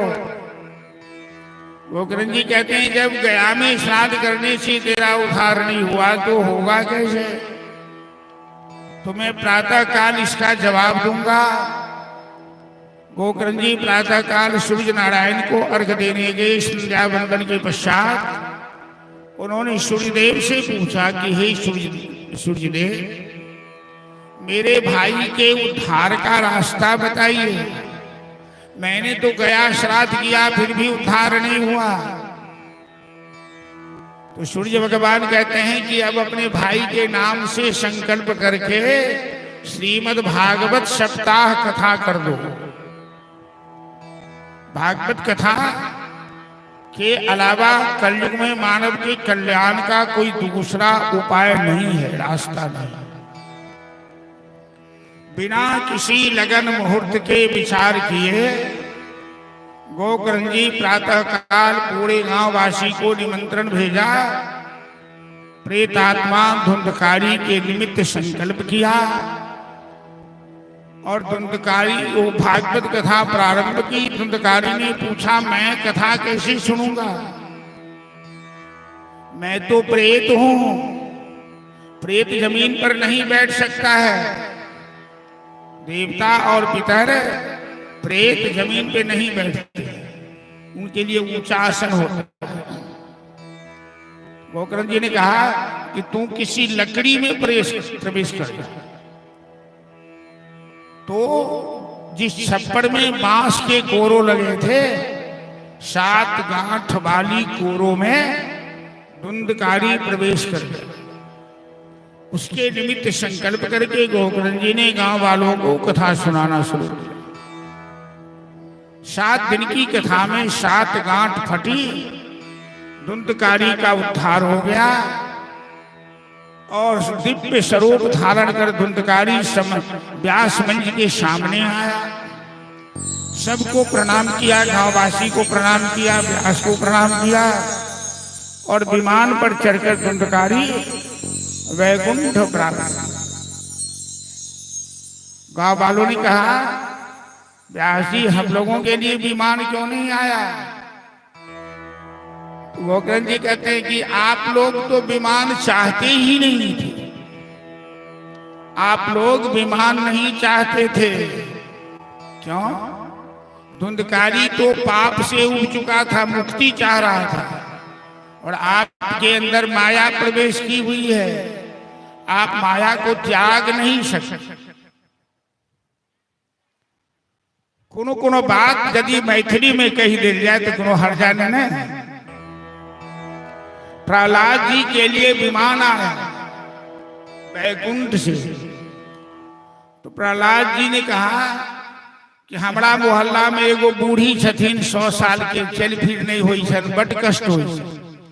कोई बूढ़ी के लऽ लै छी विमान पर। तो भगवान के दूत कहलखिन लऽ लिया जकरा लेवा के। प्रहलाद जी उस बूढ़ी के पास गए। प्रहलाद जी कहते हैं बूढ़ी माता प्रणाम, आपके लिए अहाँ के लिए विमान आयल है, विमान में जगह खाली है, चलू बैकुंठ। ई घिसियोर जे कटे छी से छोड़ू। तो बूढ़ी माता की जवाब देलखिन हे हमर पोती के बियाह ठीक भेल छै, 4 दिन के बाद बियाह से हो वाला। कहीं 2टा गीत गाबि लेतियै तै के बाद चलतियै, कहियो न विमान के 4 दिन रुकल है। प्रहलाद जी कहलखिन विमान 1 घंटा ले लू, 4 दिन के बाद तो बहुत भेल। कहलखिन जाय दियौ तखन देखल जेतै। मतलब वो बूढ़ी माता बैकुंठ जाना छोड़ दी पोती के बियाह में गीत गाने के। कैसी माया है भगवान की, जरा सोचिए। प्रहलाद जी एक शुगर के पास गए तो तो सुगर से पूछा कि चलो ना यहाँ गंदगी खाते हो बैकुंठ ले चलते हैं। तो सुगर ने अपनी पत्नी सुगरिया से पूछा, अरे सुगरिया, प्रहलाद जी विमान लेके आए हैं, चलना है? तो सुगरिया कहती है जो हम यहाँ खाते हैं वो बैकुंठ में मिलेगा। अब जरा सोच लीजिए, जय जय सीताराम। सुगर क्या खाता है सबको मालूम है, वो सड़क की गंदगी साफ करता है। वो कहता है कि बैकुंठ में भी हमें वही खाना चाहिए। ये भगवान की माया, तेरी लीला का न पाए कोई पार, वो लीलाधारी तू ही जाने, उनकी माया वही जानते। वही उस माया से बच सकता है जो मायापति की शरण में आ जाए। तो धुंधकारी का उद्धार सप्ताह भागवत के द्वारा गांव वालों के लिए पुनः कथा हुई। सनकादिक ऋषि नारद जी और अन्य ऋषि मुनियों को कथा सुनाते हुए कहते हैं कि भागवत की कथा अद्भुत है। ये साक्षात भगवान कृष्ण की लीला, भगवान कृष्ण का स्वरूप है, वांगमय स्वरूप। जहां भागवती कथा होती है वो स्थान गोकुल बन जाता, वृंदावन बन जाता। जहां सनकादिक ऋषि कथा कर रहे थे आनंदवन हरिद्वार में, वहां भोलेनाथ माता पार्वती के साथ प्रहलाद अस्तालधारी, तरल गतितया चोत्तभो कांसधारी, बीनाधारी सुरर्षि जय जय शुक्रा कीर्तनेति कुमारा प्रहलाद जी आ गए, उद्धव आ गए, सुखदेव जी आ गए, इंद्र आ गए, नंदनंदन श्याम सुंदर आ गए। अद्भुत नृत्य शुरू हो। मेरा पूरा विश्वास है यदि आप लोग साथ दें तो ये कथा जो नर्मदेश्वरनाथ महादेव के प्रांगण में शुरू हुई है, ये अंतिम चरण में जाते जाते ये स्थान गोकुल वृंदावन के रूप में परिणत हो जाएगा, निश्चित है। लेकिन आप श्रद्धालुओं का यदि साथ हो तो ये लगेगा कि यह स्थान महादेव स्थान नहीं है, ये नंद बाबा का महल है, ये कन्हैया की जहां लीला हुई वो वृंदावन है, ऐसा लगेगा। ये भागवत कथा की महिमा। तो भक्ति महारानी के कल्याण के लिए, ज्ञान वैराग्य का बुढ़ापा दूर करने के लिए भागवत कथा का आयोजन सनकादिक ऋषि ने आनंदवन में किया। अभी कथा संपन्न भी नहीं हुई थी कि भक्ति सुतौ तौ तरुणौ गृहीत्वा प्रेमैकरूपा सहसा विराजित। श्री कृष्ण गोविंद हरे मुरारे, नाथेति नामारि मुहुर्वदन्ति। ज्ञान वैराग्य का बुढ़ापा दूर हो गया, वो 25 वर्ष के राजकुमार के समान बन गए और खुशी के मारे भक्ति महारानी दोनों पुत्र का हाथ पकड़ के नाचती हुई, गाती हुई, महामंत्र का कीर्तन करती हुई जहां सनकादिक ऋषि कथा कर रहे हैं वहां आ रही हैं। वृंदावन से यमुना के किनारे से हरिद्वार में आ। चलिए 2 बार हम लोग भी कीर्तन कर लेते हैं भक्ति महारानी के साथ। ये गोपियों का सिद्ध मंत्र महामंत्र है। श्री कृष्ण गोविंद हरे मुरारी, हे नाथ नारायण वासुदेव। कृष्ण गोविंद हरे मुरारी, हे नाथ नारायण वासुदेव। कृष्ण गोविंद हरे मुरारी, हे नाथ नारायण वासुदेव। श्री कृष्ण गोविंद हरे मुरारी, हे नाथ नारायण वासुदेव। हे नाथ नारायण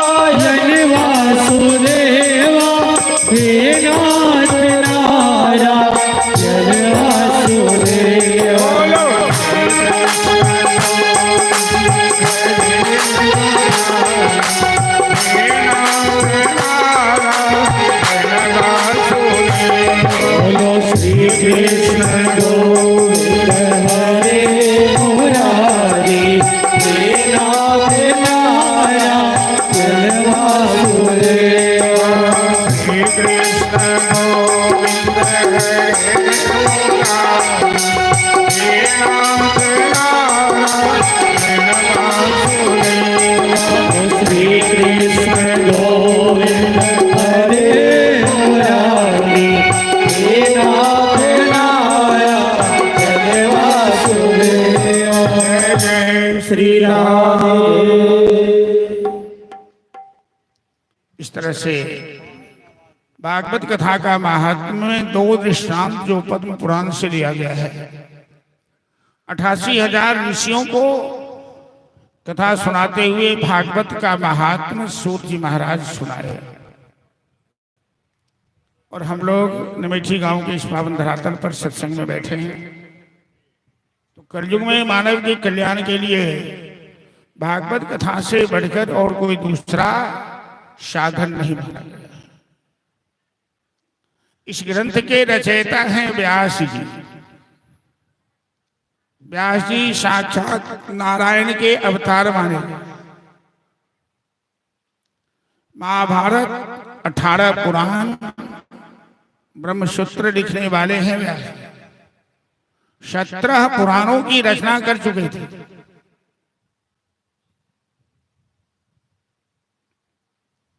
फिर भी व्यास जी के मन में संतोष नहीं हुआ। एक दिन अचानक नारद जी आकाश मार्ग से जा रहे थे, नीचे आए। व्यास जी को देखकर नारद जी कहते हैं कि व्यास जी आप तो परम ज्ञानी हैं, आप उदास चिंतित मुद्रा में क्यों बैठे? तो व्यास जी ने कहा कि हमें पता नहीं कि मैं क्यों दुखी हूं, लेकिन दुखी तो हूं। तो नारद जी कहते हैं कि आपने 17 पुराण लिखकर संसार के माथे पर बहुत बड़ा बोझ दे दिया है। कलयुग के लोग इन पुराण का कोई महत्व नहीं समझेंगे, सबको लगेगा भार है। आजकल किसी को मोटा मोटा ग्रंथ दीजिए तो कहा नहीं नहीं हमको नहीं चाहिए सब, कौन रखेगा कौन संभालेगा। समस्तीपुर में 4-5 कथा मारवाड़ी मोहल्ला में की हुई, भागवत देवी भागवत राम कथा सब कुछ की हुई। तो संस्था के जो सेक्रेटरी थे वो बड़े करियल आदमी हैं, काबड़ा साहब, अभी जिंदा है, 95-96 साल की उम्र है। वो बताए लाइब्रेरी में देखिए व्यास जी कितने ग्रंथ पड़े हुए हैं, सरकार ऐड देती है लेकिन लाइब्रेरियन भी ताला चाबी बंद करके चला जाता है। कोई किताब न लेने आता है न देने आता है, सब दिम्बक खा रहे हैं। तो कलयुग में ये हाल है। तो व्यास जी को नारद जी कहते हैं कि आपने संक्षेप में एक किताब ग्रंथ क्यों नहीं लिखा जिसमें सभी ग्रंथों की बात होती, वेद की बात, उपनिषद की बात, महाभारत की बात, गीता की बात, सबका निचोड़ जिसमें आ जाए। तो व्यास जी ने कहा मैं कैसे लिखूंगा, समझ में नहीं आ रहा। तो नारद जी ने कहा सत्संग के बिना ज्ञान नहीं होगा, सत्संग कीजिए। तो व्यास जी ने कहा नारद जी से आप से अच्छे सत्संग करने वाले कौन होंगे? तो नारद जी के साथ व्यास जी ने सत्संग किया और नारद जी अपने पूर्व जन्म की बात सुनाए। अगले जन्म में नारद जी दासी के पुत्र थे, शूद्र थे जाति से। उनकी मां किसी संत गृहस्थी के आश्रम में गाय की सेवा करती थी। वहां जो नारद जी को सत्संग हुआ संतों के साथ, और उन संतों के आशीर्वाद से नारद जी ने भजन किया तो सीधे ब्रह्मा के पुत्र बने, देवर्षि नारद बन गए। इतना विकास कर गए, इतना उत्थान हुआ नारद जी का। नारद जी सुनाते हैं व्यास जी कि सत्संग के प्रभाव से मैं आज देवर्षि नारद बन गया हूं। 4 श्लोक में नारद जी ने व्यास जी को उपदेश किया। चतुर श्लोकी भागवत कहते हैं उसे। अहमेवा समेवाग्रे नान्यद सत असत परम पश्चादहं यदेतच्च जोगशिष्येति सोऽस्म्यहम् ऋते अर्थं प्रतीयते न प्रतीयेत् चात्मनि तद्विद्यामात्मनो माया यथा भासो यथा गम यथा महान्ति भूतानि भूतेषु चावचेष्वनः प्रविष्टानि अनुप्रविष्टानि तथा तेषु न तेष्वम् एतावदेव जिज्ञासम तत्त्वजिज्ञासमात्मनः अन्वये व्यतिरेकाभ्याम यत्सात् सर्वत्र सर्वदा। ये 4 श्लोक चतुर्श्लोकी भागवत मूल रूप में नारद जी ने व्यास जी को सुनाया और व्यास जी नारद जी के साथ सत्संग करके जो ज्ञान प्राप्त किए उस आधार पर इन 4 श्लोकों की व्याख्या 18,000 श्लोक में किए। 12 स्कंद 318 अध्याय हैं श्रीमद् भागवत। और ग्रंथ रचना के बाद व्यास जी को चिंता हुई कि इस ग्रंथ का प्रचार कौन करेगा समाज में। तो वे महादेव की उपासना किए। महादेव ने दर्शन दिया तो कहा कि मुझे एक ऐसा पुत्र दीजिए जो भागवत की कथा कर सके। तो महादेव कहते हैं कि भागवत की कथा तो मेरे अलावा कोई नहीं कर सकता है, तो मैं ही आपका पुत्र बन के आ रहा हूं। स्वयं महादेव सुखदेव बन के आए व्यास जी के घर और 16 साल मां के गर्भ में रह गए, गर्भ से बाहर नहीं निकले। 16 साल में बच्चा जवान हो जाता है। तो व्यास जी ने कहा रे बाहर तो निकलो, मां को कष्ट होता होगा। अंदर से आवाज आई मैं नहीं निकलूंगा, ये दुनिया माया की नगरी है, मैं माया में फंसना नहीं चाहता। व्यास जी कहते हैं तुझे माया कुछ नहीं बिगाड़ेगी, तुम बाहर। सुखदेव जी जन्म लिए, मां के गर्भ से प्रकट हुए तो नारी पुरैन लगे सीधे जंगल का रास्ता। मुर्गे पिता की ओर देखा भी नहीं और पिताजी पीछे पीछे यम प्रजंत मनुपेत मबेकनी। आवाज थोड़ा सा बढ़ा के रखिए, नहीं सहलो, आवाज थोड़ा बढ़ा के रखिए। यम प्रजंत मनुपेत मबेत कृतम दैपायनो विरह कातर आजुहा। व्यास जी अपने पुत्र के पीछे पीछे बेटा बेटा बेटा, ये माया है। सुखदेव जी गोदावरी नदी के किनारे छिप गए, बाहर नहीं आए। व्यास जी ने अपने शिष्य को 2 भागवत का श्लोक याद करवा के भेजा, गोदावरी नदी के किनारे जाओ, जोर से श्लोक पढ़ना। भागवत के श्लोक में वो वशीकरण शक्ति है कि वो बाहर निकल आ जाएगा। और व्यास के शिष्य गोदावरी नदी के किनारे भागवत के 10वें स्कंद के श्लोक गाने लगे। बढ़ा वीरम नटवर बभो कर्णयो कर्णिका बिभ्रतवासः कनक कपिशं वैजयन्तीं च माला रन्ध्रानवेनो रसर्षुदया पूरेण गोपवृन्दैः वृन्दारण्यं सपदरमणं प्राविशद गीतके। तो जैसे बीन की आवाज सुनकर सांप बिल से बाहर निकलता, सुखदेव जी बाहर आए व्यास जी के पास। व्यास जी को प्रणाम किया, व्यास जी ने गले से लगाया और व्यास जी से भागवत का अध्ययन किया सुखदेव जी।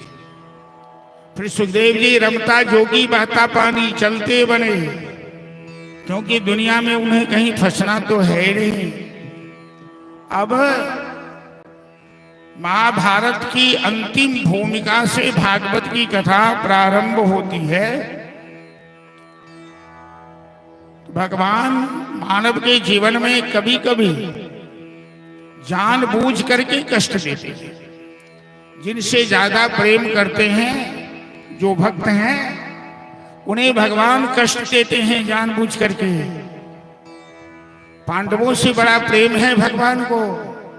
वो पांडव हस्तिनापुर के राजा बन गए, तो जब से राजा बने तब से उनकी भक्ति में कमी आ गई। क्योंकि मानव का स्वभाव है कि दुख में भजन करना जानता है, सुख में नहीं। सुख में तो तान चदरिया पड़े रहो, आदत बन जाती है। तो भगवान ने कहा पांडवों से, एक काम करो कि महाभारत में कितने लोग मरे, लाखों, जिनका ठीक से न श्राद्ध हुआ न अंतिम संस्कार हुआ। एक सुंदर नक्षत्र का योग लगा है, अभिजीत नक्षत्र। इसमें सबके नाम से गंगा जी में चलकर श्रद्धांजलि दे दो, सबका उद्धार हो जाएगा। सभी पांडव को लेके चले गए गंगा स्नान कराने। द्रौपदी के 5 पुत्र सो रहे थे। उन्हें भगवान ने कहा इसे सोने दो, बच्चा है बाद में स्नान कर लेगा। इधर द्रोणाचार्य के पुत्र अश्वत्थामा ने संकल्प लिया था कि जैसे पांडवों ने कुरुवंश का नाश किया है, मैं भी पांडु वंश का नाश करूंगा।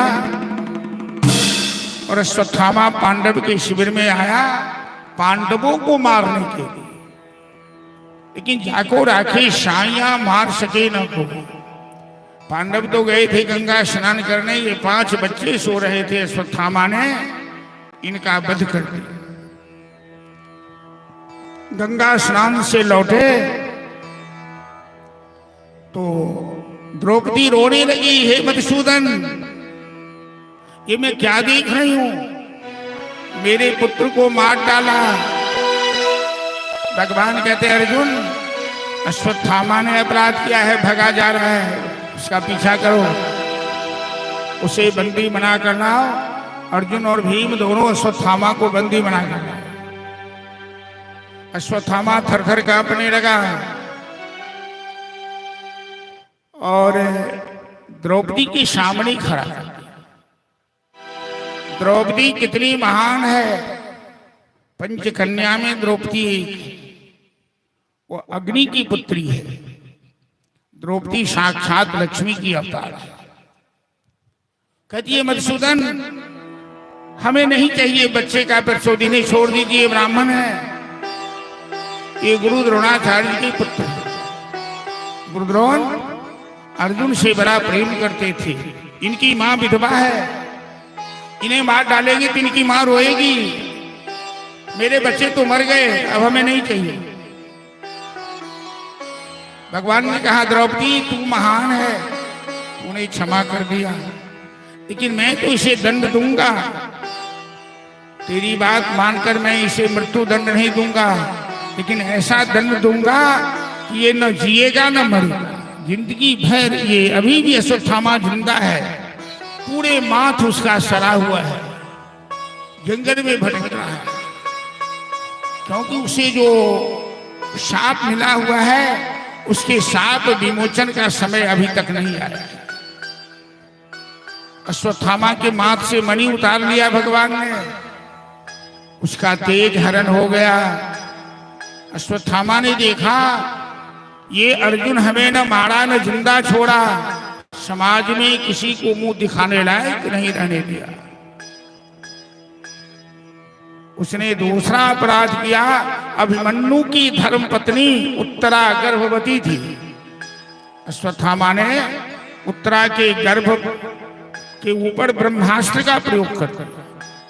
अश्वत्थामा जानता था कि उत्तरा के गर्भ में एक बालक पल रहा है, और वो बालक मर जाए तो पांडव वंश भी नष्ट हो जाएगा।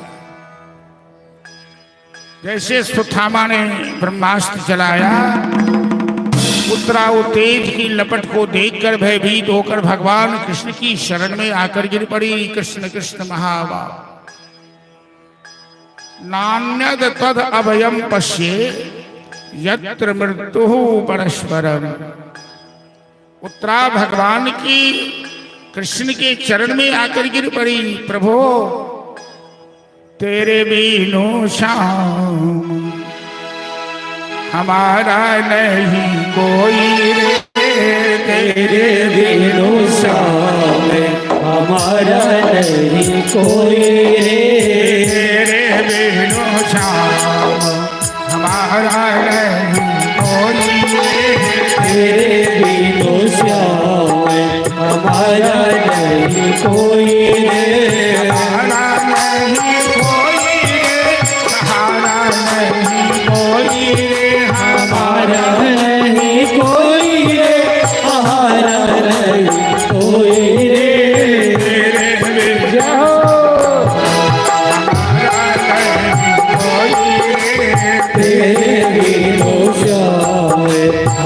नहीं कोई रे।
क्या कह रही है कि प्रभु जब से आपने हमें गले से लगा लिया है और मैंने आपको अपनाया, मतलब दुनिया की आशा छोड़कर आपसे नाता जोड़ा है, दुनिया की आशा छोड़कर आपसे आशा किया है।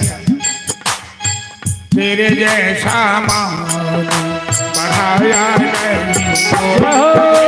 तेरे जैसा बढ़ाया नहीं कोई रे। हमारा नहीं कोई हमारा नहीं कोई रे। घर घर तेरा नाम जपाओ, घर घर तेरा नाम जपाओ। तेरी महिमा सबको सुनाओ, तेरी महिमा सबको सुनाओ। घर घर तेरा नाम जपाओ, घर घर तेरा नाम जपाओ। तेरी महिमा सबको सुनाओ, तेरे महिमा सबको सुनाओ। तेरे जैसा मीत हमारा तेरे जैसा मीत हमारा नहीं कोई रे।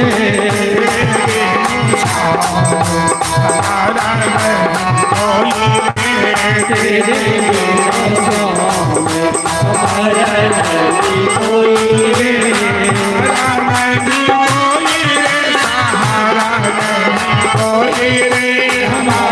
नहीं कोई रे। हमारा नहीं कोई रे।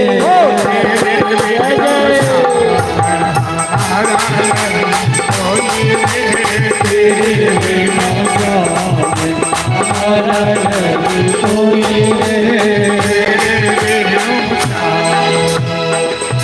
जय जय श्री राम।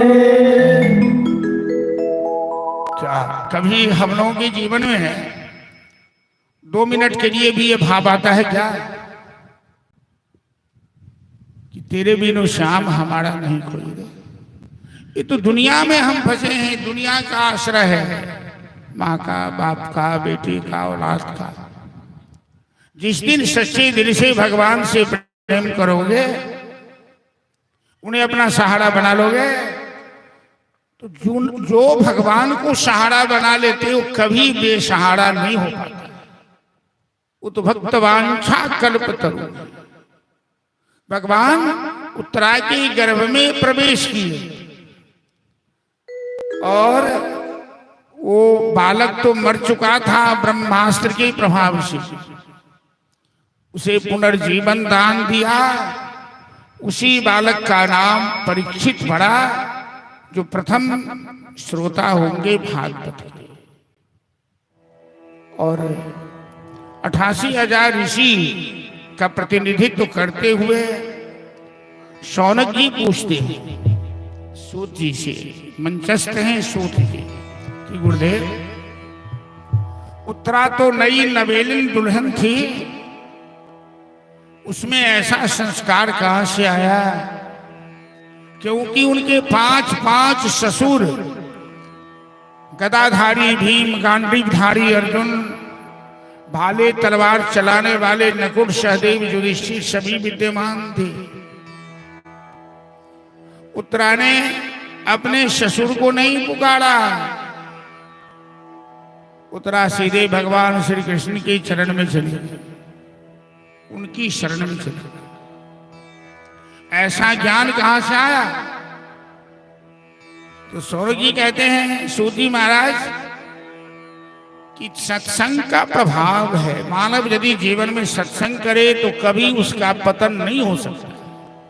सत्संग से ऐसा संस्कार बन जाता है, ऐसी भावना बन जाती है कि कभी वो पतन के मार्ग पर जा ही नहीं सकता। उत्तरा अपनी सास द्रौपदी के साथ बैठकर नित्य सत्संग करती थी, और द्रौपदी सत्संग में बताती थी, बेटी, जीवन में कभी संसार का आश्रय मत लेना। द्रौपदी ने अपना उदाहरण दिया उत्तरा को समझाने कि देखो बेटी, सभा में हमें घसीटकर दुशासन ने लाया, मेरा केस खुला हुआ था, मेरे 5 पति बैठे थे सभा में, भीम, भीष्म पितामह, द्रोणाचार्य, कृपाचार्य, कर्ण ने हमें वैश्या कहा कि वैश्या की कोई इज्जत नहीं होती है। मैंने चिल्ला चिल्ला के भीष्म को पुकारा कि दादा भीष्म, मेरी इज्जत जा रही है, दुशासन मेरी साड़ी खींच रहा है। भीष्म ने सर झुका लिया, द्रोण ने सर झुका लिया, मेरे पतियों ने सर झुका लिया। तो मैंने हाथ उठाकर अपने गोविंद को पुकारा कि हे कृष्ण द्वारिका वासी जादव नंदन,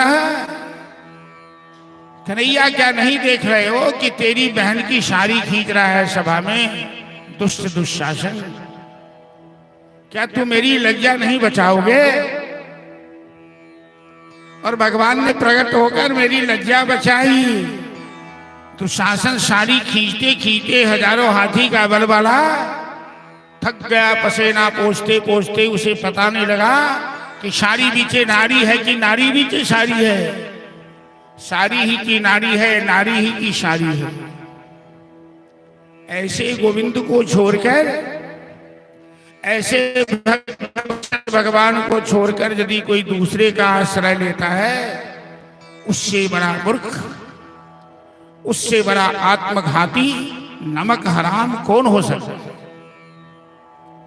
और उत्तरा द्रौपदी के साथ सत्संग किया तो आज उत्तरा के गर्भ के बालक की रक्षा हुई, भगवान ने रक्षा की, क्योंकि उत्तरा ने भगवान का सहारा। हम लोग कभी आपातकाल में भगवान को नहीं पुकारते, ऐसा संस्कार है ही नहीं। ऐसा संस्कार इसलिए नहीं है कि ऐसे हम लोग सत्संग भी नहीं करते। सत्संग में आकर भी सत्संग की भाषा, सत्संग की बात नहीं समझते। सत्संग में आकर भी बहुत नौजवान कहता है तंत ब्यासी करी झमकौआ दियो था। अरे भागवत में झमकौआ की दियो? ये झमकौआ, चमकौआ, लपकौआ, ढपकौआ ये सब भागवत में नहीं हुई। हाँ, प्रसंग के मुताबिक भजन हो जाता है, यही बहुत। यहाँ झमकौआ नहीं, यह ज्ञान की बात है, जिससे जीवन का कल्याण होगा, आपका कल्याण होगा, आने वाली पीढ़ी का कल्याण होगा। तो सत्संग के माध्यम से सूती महाराज कहते हैं कि लोग बड़ा बेवकूफ है। अरे दुनिया में तो सब कुछ बिखरा हुआ है, लूटने वालों की कमी है। बिना भगवान के नाम से कल्याण संभव नहीं है, और राम नाम रूपी हीरे मोती बिखरे हुए हैं। कोई कह दे कि राम नाम में पैसा लगता है क्या, भगवान के नाम उच्चारण में पैसा लगता है क्या, राम नाम कोई पैसा से खरीदता क्या? वो तो हर जगह बिखरा हुआ है। राम नाम की लूट है, लूट सके सो लूट, नहीं तो अंत काल पछताओगे जब ये पांच भौतिक शरीर गई है छूट। तो चलिए राम नाम के हीरे मोती। अरे भगवान के नाम में कोई नियम नहीं, कोई कानून नहीं, कोई संविधान नहीं, नहीं नहाए हैं तो भी, शौच अशौच है तो भी। जब जब मैं निमेठी में आता हूं तो हमारी शिष्या सब कहती है छुतिका से महाराज। इससे पहले भी आए थे तो कहीं छुतिका से, और कल भी कोई छुतका हो गए सुनने में। ये क्या चक्कर है भगवान की, समझ में नहीं आ रहा। भगवान के नाम में कोई छुतका नहीं है, उनके नाम से ही श्राद्ध भी होता है, उनके नाम से ही अंतिम संस्कार भी होता है। राम नाम कहते हैं स्मशान में ले जाते समय राम नाम सत्य है।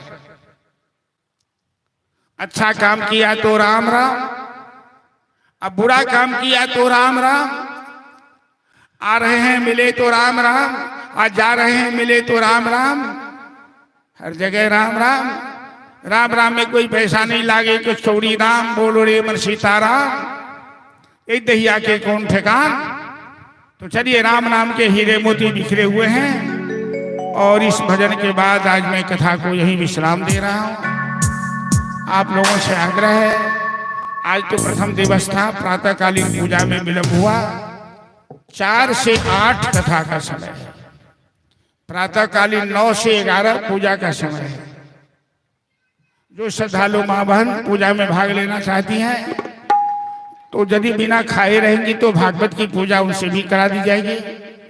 आपके पास फूल की सुविधा हो तो फूल भी यहाँ सेवा में भेज देंगे, अपने भी आएंगे। तुलसी पात भी लाएंगे, जो तुलसी प्रसाद यहाँ से बटा जाएगा। आज तो नहीं है। 9 से 11 प्रातः काल की पूजा होगी। 4 से 8 भागवत की कथा कल से हम 4 बजे शुरू कर देंगे, 3:30 बजे कलाकार सब आ जाएंगे, और 8 बजे कथा संपन्न करके। हेलो, आवाज के कहीं पातर नहीं बना रहा, हमारा आवाज तो कहीं मूड सही है, कहीं गणेश पूजा के थकान से ठीक हो रही। तो कल से हम लोग समय का जा कमाई दिलिए, बढ़ाओ आवाज बढ़ाओ। कल से हम लोग अपने समय का ख्याल रखेंगे, और राम राम के हीरे मोती भजन के बाद हम लोग आरती करेंगे। जितने आदमी उपस्थित हैं सबसे आग्रह है कि आरती और प्रसाद लेकर ही प्रस्थान करेंगे। पुनः कल जिनको पूजा में आना होगा 9 बजे, और कथा में 4 बजे से। चलिए